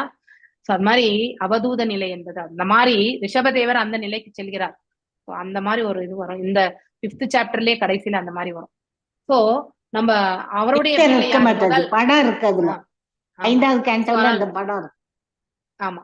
சோ அப்போ அவருடைய முதல் மகன் யாருன்னாக்கா பரத மகாராஜ். அதாவது Rishabhadeva is the incarnation of the supreme lord. Okay, அவரும் வந்து அவதாரம். அடுத்து அவருடைய முதல் பிள்ளை வந்து பரத மகாராஜா, அவரும் அரசாண்டார். அதுக்கப்புறம் அவரும் வனப்பிரஸ்தா போயிட்டு அவருடைய பிள்ளைக்கு மணிமகுடம் சுட்டுட்டு போயிட்டார், இல்லையா? இப்படி அந்த காலகட்டத்துல வந்து இதையே எடுத்துரைக்கிறோம்னா அவங்க எல்லாம் தர்மத்தை அறிந்து, இல்லையா, எவ்வாறு வாழணும் அப்படின்ற வர்ணாசிரம முறை பிரகாரம் வந்து அவங்களுடைய வாழ்நிலை எல்லாம் அமைக்கப்பட்டது, இல்லையா? ஆனா இப்ப நமக்கு வர்ணாசிரமே கிடையாது. இப்ப சூத்திரன் தான் வந்து அரசாள்கிறான். ஸோ அதனால அதாவது Shudras only sitting in the ruling position. அதனால அவங்க எல்லாம் தன்னுடைய வனப்பிரஸ்த நிலையில போயிட்டு அவங்க போயிட்டு உட்கார்ந்து காட்டுல உட்கார முடியுமா? காட்டுலன்ட்டே கிடையாது. ஈவன் அவங்க they cannot leave the position only. அந்த மாதிரி ஒரு சூழ்நிலையா இருக்கு. ஸ்ரீமத் பாகவதத்தில் ஒரு சான்று தரப்பட்டது. அந்தா யதாந்தே ஹீயமானா, அதாவது அழகான ஓமை. ஒரு குருடன் வந்து பல குருடர்களுக்கு வழி காட்டுற மாதிரிதான் இப்ப இருக்கக்கூடிய அதாவது காலகட்டத்துல வழி நடத்துதல் என்பது அவ்வாறுதான் இருக்கு. விளைவு எல்லாம் ஒரு படுகொழியில போய் தான் நம்ம எல்லாரும் விழுவோம், இல்லையா? அதே மாதிரிதான் இது உண்மையில் நிகழ்ந்து கொண்டுதான் இருக்கிறது. பிரபுபாதர் அப்பயே 50 ஆண்டுக்கு முன்னாடி சொல்லிட்டு போயிட்டார், 50-60 ஆண்டுக்கு, இல்லையா? அறியாமை நிறைந்த மக்கள் கூட்டத்தை வழிநடத்தும் பல தலைவர்கள் உள்ளனர். ஆனால் ஒவ்வொருவருமே மனித சமுதாயத்தில் அமைதியும் வளமும் கிடையாது அவங்களால, இல்லையா? பல்வேறு உடல் சம்பந்தப்பட்ட அருட்செயல்கள் செய்யும் யோகிகள் என்போர் அறியாமை நிறைந்த மக்களை போல அதே வகையில் உள்ளனர். ஏனென்றால் யோக முறை உடலியல் கருத்தில் முழுதும் அமிழ்ந்து கிடக்கும் மனிதர்களுக்காக சிறப்பாக பரிந்துரைக்கப்பட்டது. முடிவு என்னவென்றால் ஒருவர் உடலியல் கருத்தில் நிலைத்திருக்கும் வரை அவர் பிறப்பு இறப்பை அனுபவிக்க வேண்டும் என்பதாகும், இல்லையா? சோ யோகிகள் கூட வந்து தியான பயிற்சிகள் இதெல்லாம் நமக்கு சொல்றாங்க. ஆனா எத்தனை பேரால வந்து இந்த பாடியில இதுல இருந்து அதாவது டிட்டாச்மெண்டோட இருந்து இறைவனோட சம்பந்தத்தை ஏற்படுத்திக்க முடியும் சக்சஸ்ஃபுல்லா? கண்டிப்பா கிடையாது, இல்லையா? அது யதார்த்தமான ஒரு வாழ்க்கை நிலைக்கு வந்து யோக பயிற்சிகள் வந்து நமக்கு கண்டிப்பாக உதவுவது கிடையாது. அது எங்கேயோ சகஸ்திரத்துல யாரோ ஒருத்தராலதான் அதை அச்சீவ் பண்ண முடியும், இல்லையா? சாதாரண மனிதனால செய்யக்கூடியது பக்தி. அவனால மனஸ்பூர்த்தியா அவனால பக்தி செய்ய முடியும். அத்தகைய செயல்பாடுகளில் ஈடுபடுத்தக்கூடிய அத்தகைய நிகழ்ச்சிகள் தான் நம்ம இப்ப வந்து ஒரு சிரவணம், கீர்த்தனம், ஸ்மரணம் இதெல்லாமே அதற்கு சம்பந்தப்பட்டதாக இருக்க வேண்டும். அப்பதான் அந்த உயிர் வாழி வந்து பக்தியில வந்து முன்னேற முடியும். இல்லை என்றால் மீண்டும் மீண்டும் அவன் இந்த பிறப்பையும் இறப்பையும் ஏற்றுக்கொண்டு இந்த பிரபஞ்சத்திற்கு வர வேண்டிய அதாவது ரஜோ மற்றும் தாம்சிக் குணாதிசயங்களோட செயல்பட்டு அவன் மீண்டும் வந்து மனிதனாக பிறப்பான் என்பதே மிகப்பெரிய கேள்வி. அத்தகைய நிலைக்கு அவன் வந்து தள்ளப்படுவான். பத்மா மாதாஜி வாசிக்கிறீங்களா? பதி புனஹ நோதர ஹிருதோத்யமைஹி ஆஸ்திதோ ரமதே ஜந்து சமோ விசதி பூபுவ பூர்வவத். வாசிங்க மாதாஜி. பத்மா மாதாஜி வாசிங்க. இருக்கீங்களா பத்மா மாதாஜி? அப்பயே கை உயர்த்தினீங்க இல்லையா? இல்லையா அவங்க? ஓகே, ஜெயந்தி மாதாஜி வாசிங்க. அவங்க இல்ல. வாசிங்க. வாசிங்க. யத் அசத்பி பதிபுத பனிபுன சித்னோதர த்ரிதோத்யமைஹ ஆஸ்திதோ ரமதே ஜந்துஷ்டமோ விசதி பூர்வவத். யதி இருந்தால், அசத்பி நேர்மையற்றதுடன், பதி வழியில், புன மீண்டும், சின்ன பிறப்பிற்கு உரியவர்களுக்காக, உத்தர வயிற்றுக்காக, கிருத்த செய்யப்பட்டு, உத்யமை அவரது பெரும் முயற்சிகள், ஆஸ்தித தொடர்பு கொள்ளுதல், ரமதே அனுபவித்து, 5 வாழும் உயிரினம், நம இருட்டு, விசதி பூர்வவத் ஜந்து ஜந்து ஜந்து ஜந்து ஜந்து 5 இல்ல ஜந்து ஜந்து. ஓ ஜந்து மொழிபெயர். அதனால் உயிரினம் புலனுணர்வு இன்பத்தின் நாட்டத்தில் மனசுவையின் திருப்தியில் ஈடுபட்டுள்ள சிற்றின்ப மனமுடைய மக்களால் பாதிக்கப்பட்டு மீண்டும் நேர்மையற்ற வழியில் தொடர்பு கொண்டால் அவன் மீண்டும் முன்பு போல நரகத்திற்கு செல்வான். பொருளுரை. கட்டுப்படுத்தப்பட்ட ஆத்மா அந்த தாமிஸ்ர மற்றும் தாமிஸ்ர போன்ற நரக நிலைகளில் தள்ளப்படுகிறது. அங்கு துன்பம் அனுபவித்த பிறகு அவன் நாயின் அல்லது பன்றி போன்றதின் நரக உடலை பெறுகிறான் என்று விளக்கப்பட்டுள்ளது. அதுபோன்று பல பிறவிகளுக்கு பிறகு அவன் மீண்டும் மனிதன் உயிரின் வடிவில் வருகிறான். மனித உயிர் எவ்வளவு பிறக்கிறது என்பதும் கபிலதேவரால் வர்ணிக்கப்பட்டுள்ளது. மனித உயிர் தாயின் வயிற்றில் வளர்ந்து அங்கு துன்பப்பட்டு மீண்டும் வெளிவருகிறது. இந்த எல்லா துன்பங்களுக்கும் பிறகு மனித உடல் எடுக்க மற்றொரு வாய்ப்பு கிடைத்தது. நாவிற்கு சுவை தரும் வினவிலும் புணர்தல் வாழ்விலும் கருத்துள்ள மனிதர்கள் தொடர்பில் அது தனது மதிப்புள்ள நேரத்தை வீணடித்தல். பின்னர் இயல்பாகவே அவர் மீண்டும் அதே அந்த தாமிஸ்ர மற்றும் தாமிஸ்ர நரகங்களுக்கு இறங்கி வருகிறார். பொதுவான மக்கள் நாக்கின் சுவை மற்றும் பிற திருப்தி இவற்றில் நாட்டம் உடையவர்கள். அது மண்ணுலக வாழ்வில் உண்டு குடித்து மகிழ்ந்து மற்றும் அனுபவித்து ஒருவனுடைய ஆன்மீக அடையாளம் மற்றும் ஆன்மீக முன்னேற்றத்தை புரிந்து கொள்வதில் கருத்து இல்லாமல் இருத்தல் என்று பொருள். உலகாயுத மக்கள் நாக்கு, வயிறு மற்றும் பிறப்பு கூறியவற்றில் கருத்து உடையவர்களாதால் யாரேனும் ஆன்மீக வாழ்வில் முன்னேற விரும்பினால் அம்மாதிரியான மக்கள் தொடர்பு கொள்வது பற்றி மிகுந்த கவனத்துடன் இருக்க வேண்டும். அந்த உலகாயுத மக்களுடன் தொடர்பு கொள்வது மனித வாழ்வின் தற்கொலை புரிவதற்கு ஒப்பாகும்.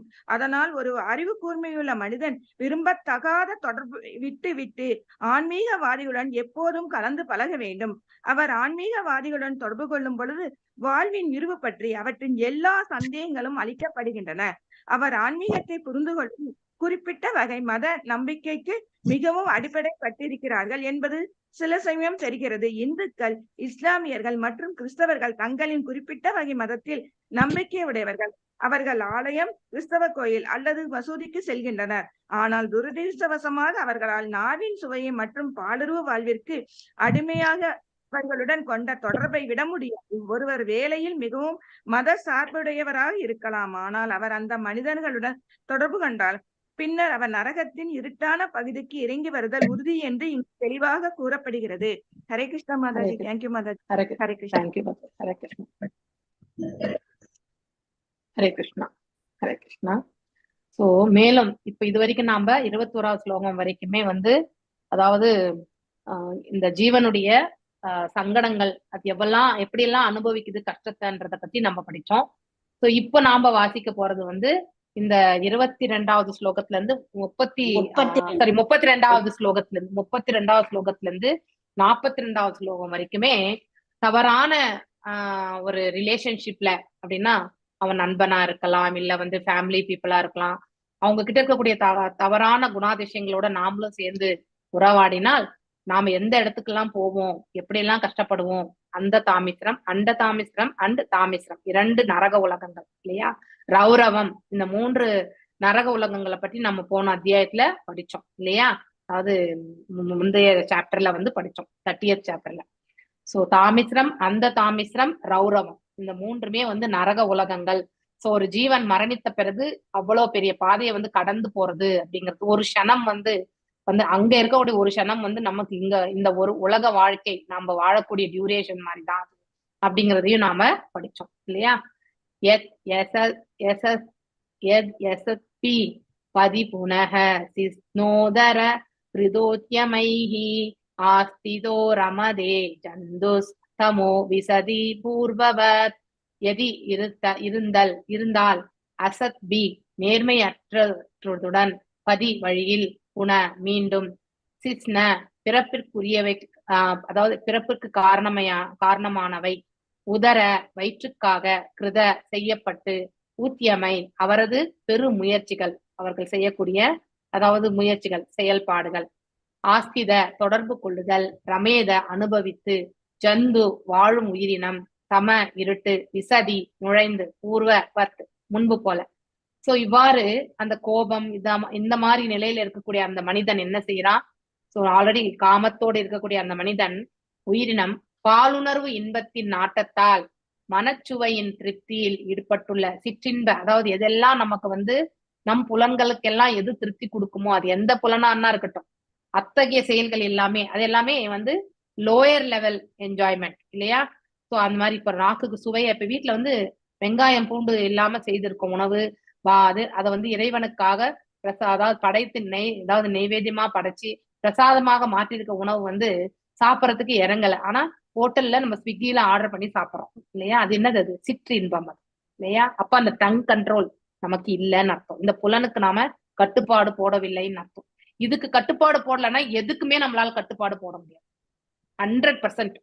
ஸோ ஃபர்ஸ்ட் இங்கதான் நாக்குல இருந்தா அவன் பேசக்கூடிய வார்த்தை உண்ணக்கூடிய உணவு இது ரெண்டு நமக்கு ரொம்ப ரொம்ப முக்கியம். There we have to do that actually. நேர்மையற்ற வழியில் தொடர்பு கொண்டால் அவன் மீண்டும் முன்பு போல நரகத்திற்கு செல்வான். ஸோ அதனால ஆட்டோமேட்டிக்கலி நாம இம்பைட்டி ஆக்டிவிட்டிஸ் அதாவது அதர்மமான செயல்கள்ல தான் நாம ஈடுபடுவோம். அதனால நாம நரக உலகங்களுக்கு தான் தள்ளப்படுவோம்.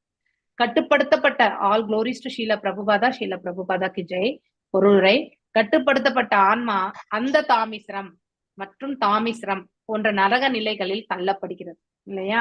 அங்கு துன்பம் அனுபவித்த பிறகு அவன் நாயின் அல்லது ஏதோ ஒண்ணு நம்முடைய பாவங்கள் எவ்வளவு நம்ம அனுபவிக்கணுமோ கோட்டா இருக்கோ அத்தனையுமே வந்து இறைவன் நினைக்கிற வரைக்கும் அதுக்கப்புறம் மீண்டும் பிறக்கிறதுக்கான ஒரு கர்ம பலனோட நம்ம பிறக்கிறோம் இல்லையா. சோ எந்த வரைக்கும் நாம் அனுபவிக்கணும்ன்றதும் இறைவனுடைய இது. மீதம் இருக்கக்கூடிய அந்த பாவத்திற்கு மீண்டும் ஒரு பிறப்பு இல்லையா. நரக உடலை புண்ணியம் பாவம் எதுவா இருந்தாலும் நம்ம பிறவி எடுத்துதான் ஆகணும் விளக்கப்படும். அது போல பல பிறவிகளுக்கு பிறகு மீண்டும் மனிதன் உயிரின வடிவில் வந்து இந்த இடத்துல வருகிறான். மனித உயிர் எவ்வாறு பிறக்கிறது என்பது கபில தேவரால் வந்து ரொம்ப அழகா சொல்லியிருக்கார் இந்த சாப்டர்ல இல்லையா. தாயின் வயிற்றில் வந்து விந்துவிலிருந்து அந்த பிறக்கும் பொழுதும் ரொம்ப எவ்வளவு அவஸ்தையோட பிறக்குது அந்த குழந்தை. தன்னுடைய நினைவையே இழந்த வண்ணம் கூட பிறக்கிறது. அப்படிப்பட்ட ஒரு சூழலுக்கு தள்ளப்படுகிறது.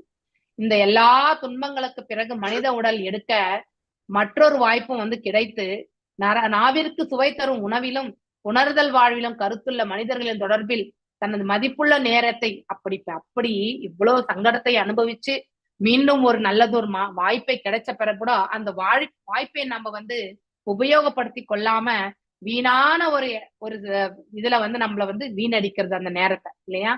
சோ புலன் நுகர்ச்சி செயல்கள் ஈடுபடுறது. பின்னர் இயல்பாகவே அவர் மீண்டும் அதே அந்த தாமிசத்திற்கு இறங்கி செல்கிறார். இது வந்து சுத்திக்கிட்டேதான் இருக்கும். பொதுவான மக்கள் நாக்கின் சுவை மற்றும் பிற திருப்தி இவற்றில் நாட்டம் உடையவர்கள். அது மண்ணுலக வாழ்வு. அப்படிப்பட்டவர்களுக்கு வந்து இந்த மண்ணுலக வாழ்வு 100% கேரண்டி. குடிக்கிறது மற்றும் அதாவது மகிழ்ந்து அனுபவித்து ஒருவருடைய ஆன்மீக அடையாளம் அதாவது ஸ்பிரிச்சுவல் ஐடென்டிட்டி ஆத்மாவை பற்றி எதுவுமே தெரிஞ்சுக்காம மற்றும் ஆன்மீக முன்னேற்றத்தின் முறையை புரிந்து கொள்வதில் கருத்து இல்லாமல் என்னதான் மண்டைக்கு எடுத்து உரைச்சாலுமே ஏறவே ஏறாது இல்லையா. நம்ம வீட்லயே வந்து 4 பேர் 4 விதமா இருப்பாங்க. ஒருத்தர் ஓரளவுக்கு அப்படி இப்படின்னு சொல்லிட்டு கேட்டா அந்த வால் மாதிரி இருப்பார். எந்த சமயத்திலயும் அந்த பக்கமும் விழுவார் இந்த பக்கமும் விழுவார். ஒருத்தர் வந்து சுத்தமாவே அஜ்ஞானத்துல விழுந்து கிடப்பார் இல்லையா. ஒருத்தர் வந்து சொன்ன பேச்சு கேட்பார். இப்படி 3 விதமான நிலைகளை நாம ஒரு வீட்லயுமே நம்ம பார்க்க முடியும் இல்லையா.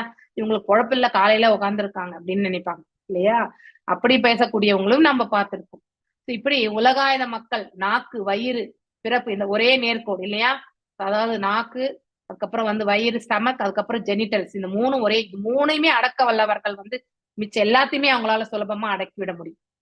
வயிற்றுக்கு என்ன எடுத்துக்கிறோம், என்ன பேசுறோம் இல்லையா, எவ்வாறு இந்த பிறப்பு உறுப்புகளை வந்து கண்ட்ரோலா உபயோகப்படுத்தணும், இதெல்லாம் நல்லா தெரிஞ்சவங்க வந்து, அதாவது பகவானுடைய திருத்தொண்டுக்காக, பிள்ளை பேருக்காக மட்டும்தான் வந்து அதெல்லாம் உபயோகப்படுத்தணும். அதை வந்து புலன் திருப்திக்காக வந்து உபயோகப்படுத்தக்கூடாது அப்படிங்கிறது ரொம்ப நிறைய இடங்கள பிரபுவாதர் வந்து திருப்பி சொல்லியிருக்காரு. இது ஏன் அவ்வளவு திருப்பி நிறைய விஷயங்கள் உங்களுக்கு ரெப்படிஷனா உங்களுக்கு தெரியறதுக்கான காரணம், அதெல்லாம் சொன்னாதான் இந்த மண்டைக்கு வந்து நமக்கு வந்து அதாவது திறமாக்கி கொள்ள முடியாது. எதையுமே திருப்பி சொன்னாதான் நமக்கு நினைவில் கொள்ள முடியும் இல்லையா. அதுக்காக தான் நிறைய இடங்கள்ல வந்து வெவ்வேறு உதாரணங்கள், வெவ்வேறு வியாக்கியானங்கள் மூலம் வந்து அதை வந்து பிரபுபாதர் வந்து விளக்கி இருக்கிறார். அம்மாதிரியான மக்களுடன், அப்படிப்பட்ட அந்த பௌதிகவாதியோட நாம் தொடர்பு கொள்ளும் போது மிகுந்த கவனத்துடன் இருக்க வேண்டும். அங்கே அட்டாச்மெண்ட் இருக்கக்கூடாது. அதாவது ஒன்லி இந்த ரிலேஷன்ஷிப் வந்து ஒரு செயலுக்கான ஒரு ரிலேஷன்ஷிப்பா தான் இருக்கணுமே ஒழிய, அதாவது நம்ம ஒரு க்ளோஸ் ரிலேஷன்ஷிப்பா ஏற்படுத்திக் கூடாது. நம்ம எப்ப அந்த க்ளோஸ் ரிலேஷன்ஷிப் ஏற்படுத்திக்கணும், அவங்க கிட்ட இருக்கக்கூடிய பாவம் நமக்கு கண்டிப்பா வரும்.